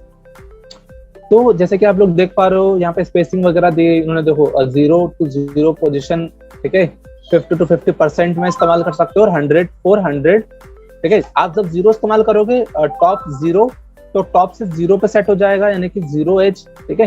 50 तो 50% में जब भी आप इसके अंदर नंबर इस्तेमाल करोगे, ठीक है, तो वो टॉप 0 मतलब कि 0, टॉप 50 मतलब कि 50%, और बॉटम 0 मतलब कि 0, 100% को 100%। अगर लगा रहे हो 100 तो पिक्सल नहीं है, वो 100 में डिनोट होगा, ठीक है। अगर आप क्लासेस में 0 लगा रहे हो तो 0%, 50 लगा रहे हो तो 50%, 100 लगा रहे हो तो 100%। समझ में आया? ठीक है, तो इस बात का ध्यान रखना। उसके बाद में यहाँ पर और भी चीजें, एब्सोल्यूट स्टार्ट, टॉप से 0 तो टॉप से 0, स्टार्ट से 0 तो लेफ्ट से टॉप और लेफ्ट से 0 हो गया। ट्रांसलेट मिडिल, अबे ट्रांसलेट मिडिल क्या है? कुछ याद आया? ट्रांसलेट मिडिल क्या है? वो 50% ट्रांसफॉर्म की CSS है। बिल्कुल, अगर आपको सेंटर में लेना है तो आप क्या करोगे, आप लगाओगे उसको टॉप से 50, सॉरी टॉप से 50, लेफ्ट से 50, और ट्रांसलेट मिडिल मतलब कि ट्रांसलेट ट्रांसफॉर्म ट्रांसलेट -50 -50, वो ऑटोमेटिक लगा देगा। पर मिडिल देना पड़ रहा है ना? हाँ मिडिल। और देखो क्या है, ये बहुत अच्छा करा इन्होंने बूटस्ट्रैप 5 में। बूटस्ट्रैप 4 में ये एबिलिटी नहीं थी, ये ट्रांसलेट मिडिल वाली क्लास नहीं थी, ठीक है। तो अब आपके पास एबिलिटी है कि आपको इसके लिए भी CSS लिखने की जरूरत नहीं है, ठीक है। पहले हमको, जब हमने बूटस्ट्रैप 4 इस्तेमाल किया था, जिन्होंने मेरे साथ बूटस्ट्रैप 4 पे काम किया है उसे पता होगा कि हम लोग ये CSS हमको लिखना पड़ती थी, बट अब वो CSS भी लिखने की जरूरत नहीं है, ठीक है। समझ में आ गया? ओके, तो ये कर लोगे, हो जाएगा, ये पोजीशन वाला तो हो जाएगा ना। ये मैं बताता हूँ क्या है एक्चुअली, ठीक है। इन्होंने बटन लिया है, ठीक है। अब मैं कह रहा हूँ 5 में इतनी सारी एबिलिटी देखी मैंने आप लोगों को, मतलब मैंने जब बोला था कि हम लोग 4 पे काम करेंगे, देन मैंने समझा कि एक्चुअली में 4 तो कुछ भी नहीं है, 5 में इतनी सारी एबिलिटीज दी है कि हम उससे बहुत कुछ कर सकते हैं, ठीक है। तो मैंने देखा और मैंने पता लगाया कि इसने बहुत कुछ किया है। तो देखो हम लोग क्या कर पा रहे हैं, ये जो पर्टिकुलर डैश जो बॉटम साइड लगा हुआ है, ठीक है, ये जो बॉटम साइड डैश लगा हुआ है, ये हमें ये लगाने की जरूरत एक्चुअली हमको कोई पड़ी नहीं, ठीक है। मतलब हमको CSS से बनाना पड़ता था, और हमने CSS को बनाया, लेकिन अब इसकी वो क्लासेस भी प्रोवाइड कर रहे हैं आपको कि आप ये लाइन सब बूटस्ट्रैप से बना सकते हो। तो दैट्स वेरी ऑसम, ठीक है। तो बटन्स के अंदर कुछ कलर इन्होंने दे रखे हैं, कलर्स इसके अंदर आगे आएंगे क्या? कलर कहाँ है? अपन लोग यूटिलिटीज में आ गए, फॉर्म छूट गया अपना, कंटेंट के अंदर टेबल चला गया, लेआउट के अंदर तो कुछ गलती से अपन आगे आ गए थे क्या? अच्छा, यूटिलिटी में थे ही नहीं हम, हम यूटिलिटी डिस्प्ले में आ गए थे डायरेक्टली। ओके, याद आया मुझे, हम लोगों ने यहाँ से जंप किया था ग्रिड से उसके अंदर डिस्प्ले यूटिलिटी का ऑप्शन था, तो हम लोग डिस्प्ले में आ गए थे और हम लोग यहीं से आगे बढ़ गए। ठीक है, तो एक काम करता हूँ, मैं इसे बता देता हूँ या फिर मैं कलर्स बताऊँ पहले? ये खत्म तो कर किसमें- दो आप पहले। हाँ, ठीक है, देखो कुछ कलर्स की CSS इस्तेमाल करी है। ठीक है, बाय डिफॉल्ट बूटस्ट्रैप की। ठीक है, वो कैसे की उन्होंने, जैसे कि अब मान लो ये जो मैंने यहाँ पे लिया था, आपको ये दिख रहा होगा कि मैंने ये ट्राई टू क्लिक बना रखा है, राइट? वो कोई बटन नहीं है। बटन है क्या? वो एक लिंक है, एक एंकर टैग है, राइट? अब मुझे उसे बटन बनाना होगा तो क्या करूंगा, मैं उसकी क्लास में लिखूंगा, एक उसकी क्लास दूंगा। सबसे पहले मैं उसको बोलूंगा कि तू बटन है, यानी BTN मतलब बटन। तो आप लोग देखोगे कि अब वो एक बटन बन चुका है, दिख रहा है, पर अभी उसकी बॉर्डर वगैरह सेट नहीं है। ठीक है, अब मैं उसको बोलूंगा बटन, और तो किस टाइप का बटन है? बटन प्राइमरी मतलब उसका बैकग्राउंड कलर कैसा हो जाएगा? ब्लू। अब बन गया, देखो कलर ऑटोमेटिक एक बटन बन गया वो। ठीक है, आप उसको कई प्रकार कलर कलर में चेंज कर सकते हो। प्राइमरी मतलब ब्लू होता है, डेंजर मतलब रेड होता है। ठीक है, और डेंजर के बाद में सक्सेस मतलब ग्रीन होता है। ठीक है, और भी कुछ होती है, मुझे और भी कुछ अच्छे इतनी सारी याद नहीं है। ठीक है, बट आप उसको अपने हिसाब से कलरफुल बटन बना सकते हो। ठीक है, साथ ही आप इन्हीं प्राइमरी सक्सेस का इस्तेमाल आप बैकग्राउंड कलर में इस्तेमाल कर सकते हो। जैसे कि आप लोगों देखोगे कि जो हमारा ये पर्टिकुलर बैकग्राउंड कलर दे रखा है क्यान कलर का। ठीक है, एक्वा कलर बोला है इसे, क्यान जैसा दिख रहा है। ठीक है, एक्वा कलर का जो बैकग्राउंड है, अब मैं इसके अंदर जो SCSS लिखी हुई है, ठीक है, क्योंकि मैंने इसके अंदर अब वो इस्तेमाल नहीं किया है तो कंपाइल करने में मेरे को दिक्कत आएगी, तो मैं काम करता हूँ यहाँ से इसको हटा देता हूँ। तुम लोग ऐसा मत करना, बहुत प्रॉब्लम आएगी। ठीक है ठीक है, अब आप देख रहे हो कि मैं इसके बैकग्राउंड में कलर में कुछ भी नहीं है। ठीक है, तो मैं क्या करूंगा, इसके बैकग्राउंड में div के बैकग्राउंड मैंने क्लास क्या करूंगा, क्लास लगूंगा BG में स्टैंड्स फॉर बैकग्राउंड डैश। किस प्रकार का बैकग्राउंड आपको उसको बनाना है? मैंने उसको कहा कि मुझे बैकग्राउंड बनाना है प्राइमरी, यानी कि ब्लू कलर का बैकग्राउंड प्राइमरी। ओके, डैश की जगह इक्वल टू लग गया। इक्वल टू लग गया। ठीक है, तो देखो अब आप देख रहे हो कि इसके बैकग्राउंड में कलर कौन सा है? लॉरेन के बैकग्राउंड में सॉरी, अच्छा टेक्स्ट अंदर नहीं है, सॉरी मुझसे गड़बड़ हो गई। ठीक है, अब देखोगे दिख रहा है, तो कैसा कलर आ गया इसके बैकग्राउंड में? प्राइमरी कलर आ गया। अब मैं इसको सक्सेस में, ठीक है, सक्सेस में ना करके मैं काम करता हूँ, मैं उसे डेंजर में करता हूँ, तो डेंजर में हो जाएगा। वैसे ही टेक्स्ट का भी सिस्टम रहेगा। ठीक है, अगर आपने वहाँ पर टेक्स्ट सेट करके उसको कहा कि टेक्स्ट लाइट है, तो वो कैसा हो जाएगा? लाइट। ये क्रीम कलर है, हल्का सा, पूरा प्योर व्हाइट कलर नहीं है। अगर आप इसको देखोगे मैं आपको बता पाऊंगा कि एक्चुअली में वो व्हाइट कलर ना होकर वो कैसा कलर है? एक लाइट कलर है। देखो इसकी व्हाइट का ये कोड नहीं है। ठीक है, व्हाइट का कोड कैसा होता है? FFFF। ठीक है, ये व्हाइट का कोड नहीं है, हल्का सा लाइट व्हाइट है। ठीक है, तो ये लाइट कलर है। ठीक है, आप चाहो तो उसको सक्सेस में चेंज कर लो। ये पर्टिकुलर CSS उसकी खुद की है, अभी दिखाई दे रही है, यहाँ पे दिखाई तो नहीं दे रही, पर देख लो। ठीक है, तो आप ऐसे करके चेंज कर सकते हो, टेक्स्ट में भी, बैकग्राउंड में भी, और किसी बटन में भी। समझ में आ गया कलर वाला? ये कलर का सिस्टम हम कलर्स पढ़ेंगे, मैं अभी आपको कलर्स बता देता हूँ। ठीक है, तो पता लग जाएगा कैसे होते हैं। ठीक है, क्लियर है सर? ठीक है, ये प्राइमरी हो गया। अब हम लोग फिर से पीछे चलते हैं, यहाँ से मैं फिर से आपको बताऊंगा। ठीक है, ये क्योंकि ये थोड़ी अलग चीज है, इसके अंदर ये क्यों लगा हुआ है, कैसे लगा है, इसके लिए मुझे थोड़े पीछे की चीजें बताना पड़ेगी। तो हम लोग फिर से लेआउट में चलते हैं, जहां हम कॉलम्स के ऊपर चल रहे थे। ठीक है, ये हमने कॉलम कर दिया था और उसमें डिस्प्ले यूटिलिटी करके एक ऑप्शन आया था, डिस्प्ले में क्लिक करके यहाँ से मैं कॉलम पे था। मुझे याद है कि मैंने इसमें बताया था कि इसके अंदर स्पेस बिटवीन दी थी, कौन इसे याद करे। ठीक है, देखो स्पेस बिटवीन का भी बताया था कि देखो ये सेंटर में आया है। ठीक है, मैं कॉलम पे था, मुझे अच्छे से याद। तो ये मैंने उसके बाद में गिटर्स बताया था, GX5 ये क्यों लगा हुआ याद है कुछ अब? ठीक है, और उसके बाद हम इसके यूटिलिटीज में थे, और उसके बाद अच्छा सही चल रहे थे हम लोग। ठीक है, फ्लेक्स ऑप्शन पे जाना था, फिर मार्जिन पैडिंग पे जाना था। ठीक है, तो डिस्प्ले यूटिलिटी हमने पढ़ ली। अब हम फ्लेक्स वाला भी आप देख चुके हो, डिस्प्ले फ्लेक्स वाला, तो दो चीज हो गई। मार्जिन पैडिंग है मैं आपको बता देता हूँ। ठीक है, मैं आपको मार्जिन पैडिंग जो समझा चुका हूँ जो SCSS में लिखी हुई थी, इतना तो आप लोग जानते हैं, समझ गए? इतने में किसी को कंफ्यूजन है? तो एक चीज और जान लो, ये सारी CSS काय के लिए है? पॉजिटिव के लिए। किस चीज के लिए है ये? पॉजिटिव के लिए। ठीक है, ओके, तो ये पॉजिटिव CSS है। ठीक है, यहाँ पे हम लोग माइनस में जो मार्जिन देते हैं ना, मार्जिन माइनस, यहाँ पे वो नहीं है ये, राइट? वो नहीं है। तो पॉजिटिव की स्पेलिंग गलत है, ध्यान रख लेना, पॉजिटिव। ठीक है, अब हम बताएंगे नेगेटिव में कैसे लिखते हैं। नेगेटिव का बहुत सिंपल सा फंडा है। ठीक है, आप क्या करना है, आप जब भी मार्जिन या पैडिंग, ठीक है, मार्जिन या पैडिंग को आप जब कॉपी करोगे, सॉरी कॉपी क्या, जब आप लगाओगे, आपको उसमें क्या देना है, मार्जिन को उसमें देना है, क्या बोलते हैं उसको, नेगेटिव में। तो आप लोग क्या करोगे आप उसको इससे इस्तेमाल करोगे, मैं ब्रैकेट्स में लिख रहा हूँ, समझ जाना। एम, मैंने इसको कहा मार्जिन टॉप से एम्प्टी, माइनस में मुझे कितना चाहिए, 1 आ रही है, तो मैं लगाऊंगा N3। क्या लगाऊंगा? -3। समझ में आ रहा है? हाँ। N3 मतलब N स्टैंड्स फॉर नेगेटिव और कोई स्पेस या डैश नहीं लगेगा, N3। ठीक है, मैं आपको दिखाता हूँ कैसे।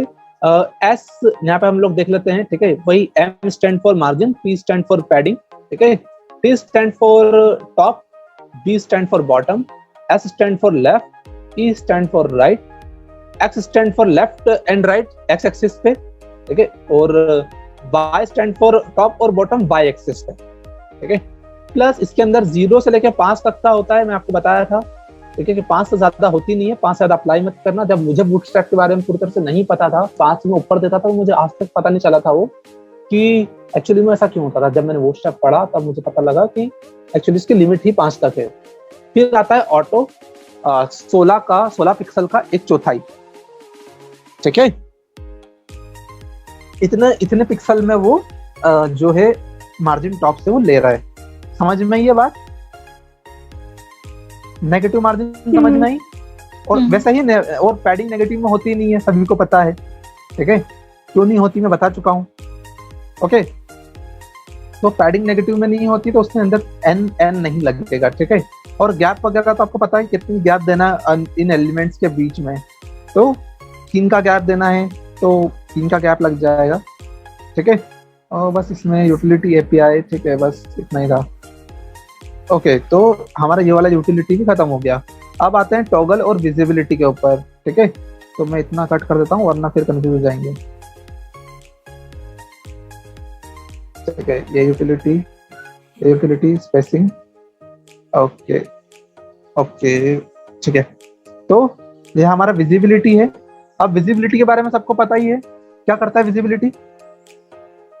अपन हाइड कर सकते हैं, जैसे विजिबिलिटी हिडन अपन ने देखा था जब अपन CSS पढ़ रहे थे। हाँ, तो डिस्प्ले नन और विजिबिलिटी नन में क्या अंतर है? विजिबिलिटी बस मतलब डिस्प्ले नन हाइड कर देता है पूरी चीजें को, वो खत्म ही कर देता है, वहां से एग्जिस्टेंट हटा देता है। पर विजिबिलिटी में वो वहां एग्जिस्ट रहता है पर दिखता नहीं है, स्पेस छोड़ देता है। बिल्कुल, उसकी स्पेस वो छोड़ देता है।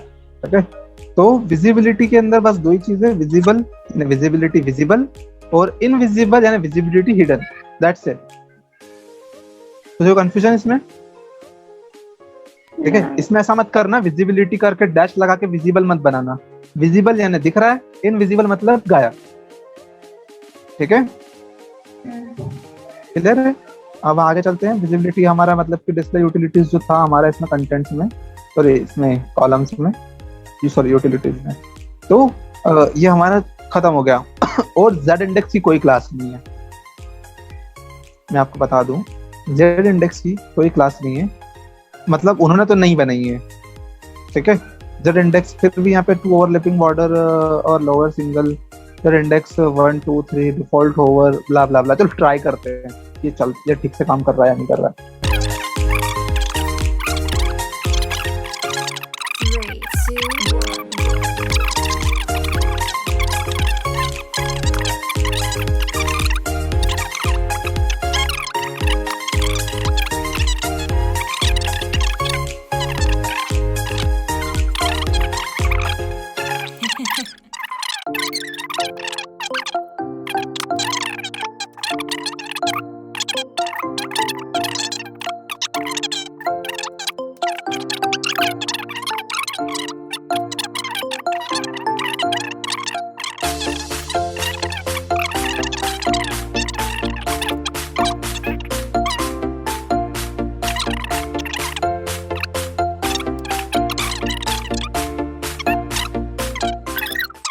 बट वो फिर भी चल ही रहा है वो तो वैसे भी। ठीक है, छोड़ो जेड इंडेक्स को, हम उस पर टाइम वेस्ट कर रहे हैं। ठीक है, तो जेड इंडेक्स छोड़ देना।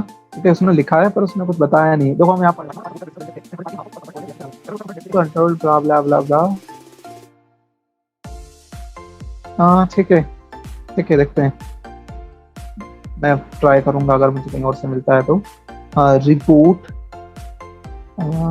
रिबूट में कुछ बताने लायक है क्या? नहीं, आप लोग जानते हो खुद कि H1 में H1 वगैरह क्या होता है, लिस्ट वगैरह क्या होता है, बताने की जरूरत नहीं है। कुछ रिबूट करवा रहा है। अच्छा, वो कंटेंट रिबूट करवा रहा है आपको कि क्या क्या होता है क्या क्या नहीं होता बिना किसी क्लासेस के। ठीक है, तो ये बताने की जरूरत नहीं है मुझे, मेरे ख्याल से, है क्या? और HTML5 में एक हिडन एट्रीब्यूट होता है। ठीक है, जिसकी वजह से क्या होता है, जिसकी डिस्प्ले बाय डिफॉल्ट नन होती है। ठीक है, एट्रीब्यूट के सेट करने से ही क्या होता है, डिस्प्ले नन सेट हो जाता है। ठीक है, तो ये भी ट्राई मार सकते हो। ठीक है, आगे चलते हैं। टाइपोग्राफी को रिबूट किया इन्होंने। टाइपोग्राफी बताइए कि किस प्रकार की टाइपोग्राफी होती है। ठीक है, डिस्प्ले 1 वगैरह, display 1, display 2, display 3। Okay, display 1 is a class where which is defined as a heading 1। ठीक है, तो यहाँ पे 6 लिया उन्होंने, कुछ क्लासेस बना दिए। अगर आपको कोई पर्टिकुलर H1 को या कोई पर्टिकुलर P को हेडिंग बनाना है तो डिस्प्ले 1 उसकी क्लास दोगे आप, तो वो क्या बन जाएगी, उसकी फॉन्ट साइज ओके क्या सेट हो जाएगी, 3 या 5। तो ओके, इन्होंने डिस्प्ले बूटस्ट्रैप 5 में फॉन्ट के ऊपर भी कुछ क्लासेस बना दिए। तो ये ऐसा होगा कि हमारे लिए थोड़ा फायदा ही होगा कि जब हम लोग इसको न्यू समझ के चलो कि हम लोग जब काम करेंगे इसको रिस्पॉन्सिव बनाने पर, शायद ये तब भी थोड़ा काम हमारे आए। मैं आशा करता हूँ कि मतलब उम्मीद करता हूँ थोड़ी बहुत इसमें कि आगे मैं जो CSS सोच के चल रहा हूँ उनकी भी क्लासेस इसमें बनाई हो तो मेरी काफी सारी प्रॉब्लम हमारी जो है क्लियर हो जाएगी। ठीक है, अब लीड क्या होता है? Make in paragraph stand out of by adding. ठीक है, adding dot lead, paragraph start out of by adding. Okay okay okay, ठीक है। देखो उसने क्या किया है, ये रेगुलर से थोड़ा सा अलग है। ये lead paragraph stand out from the regular paragraph, ये थोड़ा सा क्या होता है, रेगुलर पैराग्राफ से थोड़ा अलग होता है। चलो करके देखते हैं। ठीक है, मैंने यहाँ पे एक पैराग्राफ बनाया।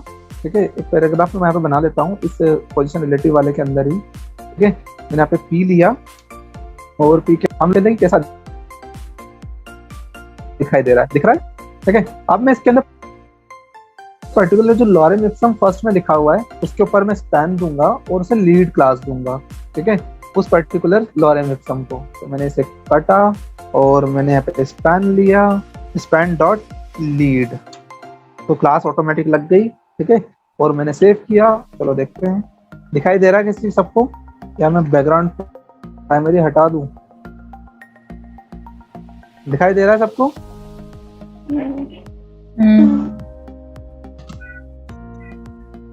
तो थोड़ा सा लीड के कुछ वर्ड्स के लिए इस्तेमाल करते हैं, दैट्स व्हाई इसका नाम ही क्या लिया गया, लीड।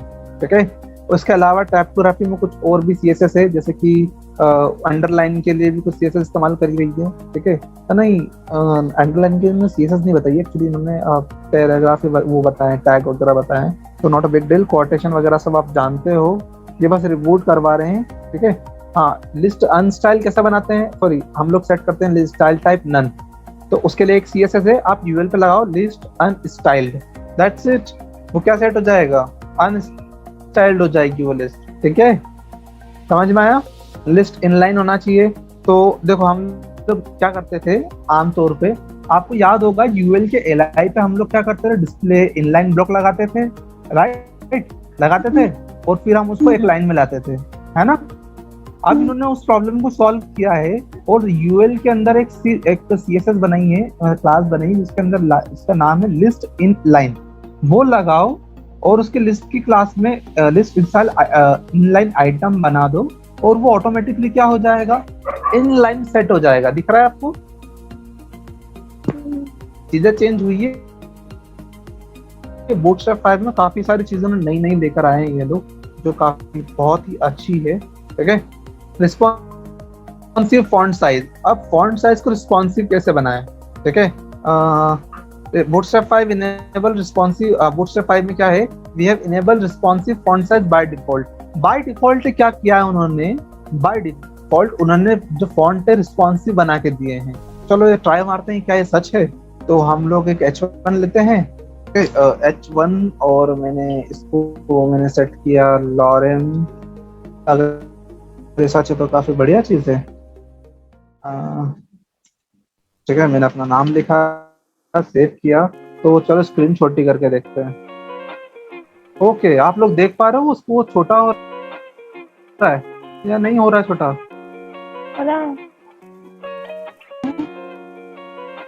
क्या किसी को नजर आया वो कितना छोटा हुआ? ओके, देखो इसमें कैल्सी लगा हुआ है, बहुत अच्छा इस्तेमाल किया इन्होंने कैल्सी का। इन्होंने लिखा है यहाँ पे कि 15.3 REM plus 1.3 vertical view point है। जैसे व्यू पॉइंट छोटा होगा उसके हिसाब से उसकी क्या होगी, साइज छोटी हो जाएगी। That's a very nice concept CSS जो उन्होंने इस्तेमाल की है, जो हम लोग भी इस्तेमाल कर सकते हैं। उन्होंने कैल्सी इस्तेमाल करी और उन्होंने पर्टिकुलर साइज के हिसाब से ऑटोमेटिकली फॉन्ट साइज को कम या ज्यादा किया, यानी कि आपको पर्टिकुलर स्क्रीन की विड्थ के हिसाब से अपनी फॉन्ट साइज को डिक्रीज या इंक्रीज करने की जरूरत नहीं है। इज दैट कूल और नॉट? तो ये रिया की सबसे बड़ी प्रॉब्लम मेरे ख्याल से सॉल्व हुई होगी इसके अंदर। हाँ, सभी पे आपको P दिखाई दे रहा है। इस P की साइज अगर हम देखें, नहीं P कहाँ है इसकी फॉन्ट साइज? मेरे ख्याल से फॉन्ट साइज में इसकी P में ऐसा नहीं है शायद, सिर्फ क्योंकि P ऑलरेडी ऐसा रहता है कि हेडिंग वगैरह पे इस्तेमाल की गई होगी शायद से। हाँ, यहाँ पे हम लोग देख पा रहे हैं H1, H2, H3, H6 तक इसने इस्तेमाल किया है, और H6 के बाद में इसके नहीं H1 में ये इस्तेमाल, ठीक है P में इस्तेमाल नहीं किया है। एल्स वाइज इसके अंदर बाकी जो सब में इस्तेमाल किया है। मैं अगर इसकी फॉन्ट साइज चेंज करूँ, फॉन्ट साइज 1 REM, हाँ ठीक है वही है 1 REM ही है। चेंज करने पे बिल्कुल भी कोई अंतर नहीं हो रहा है, ठीक है। P के अंदर चेंज नहीं किया, बाकी सारे हेडिंग्स के अंदर वो ऑटोमेटिकली छोटा या बड़ा हो रहा है, ठीक है। लेकिन आप P को जो कैल्सी का इस्तेमाल इन्होंने इसमें किया है, वो कैल्सी का इस्तेमाल आप P में भी कर सकते हो, ठीक है। तो रिस्पॉन्सिव बनाने के लिए काफी कूल चीज है ये, काफी कूल लगा मुझे, ठीक है। उसके बाद में हम लोग आगे बढ़े टाइपोग्राफी में, तो रिस्पॉन्सिव फॉन्ट साइज अवेलेबल करवाया। तो चलो टाइपोग्राफी तक करो आप लोग, ठीक है। हम लोग बाकी करेंगे कल से। तो यहाँ तक के लिए इतना करके देखो, और डाउट क्लास नाइट में रहेगी। अगर आपको हो तो, अगर आपको कोई डाउट है, आप लोग फोन लगाना, मुझे बोलना कि डाउट क्लास रखनी है।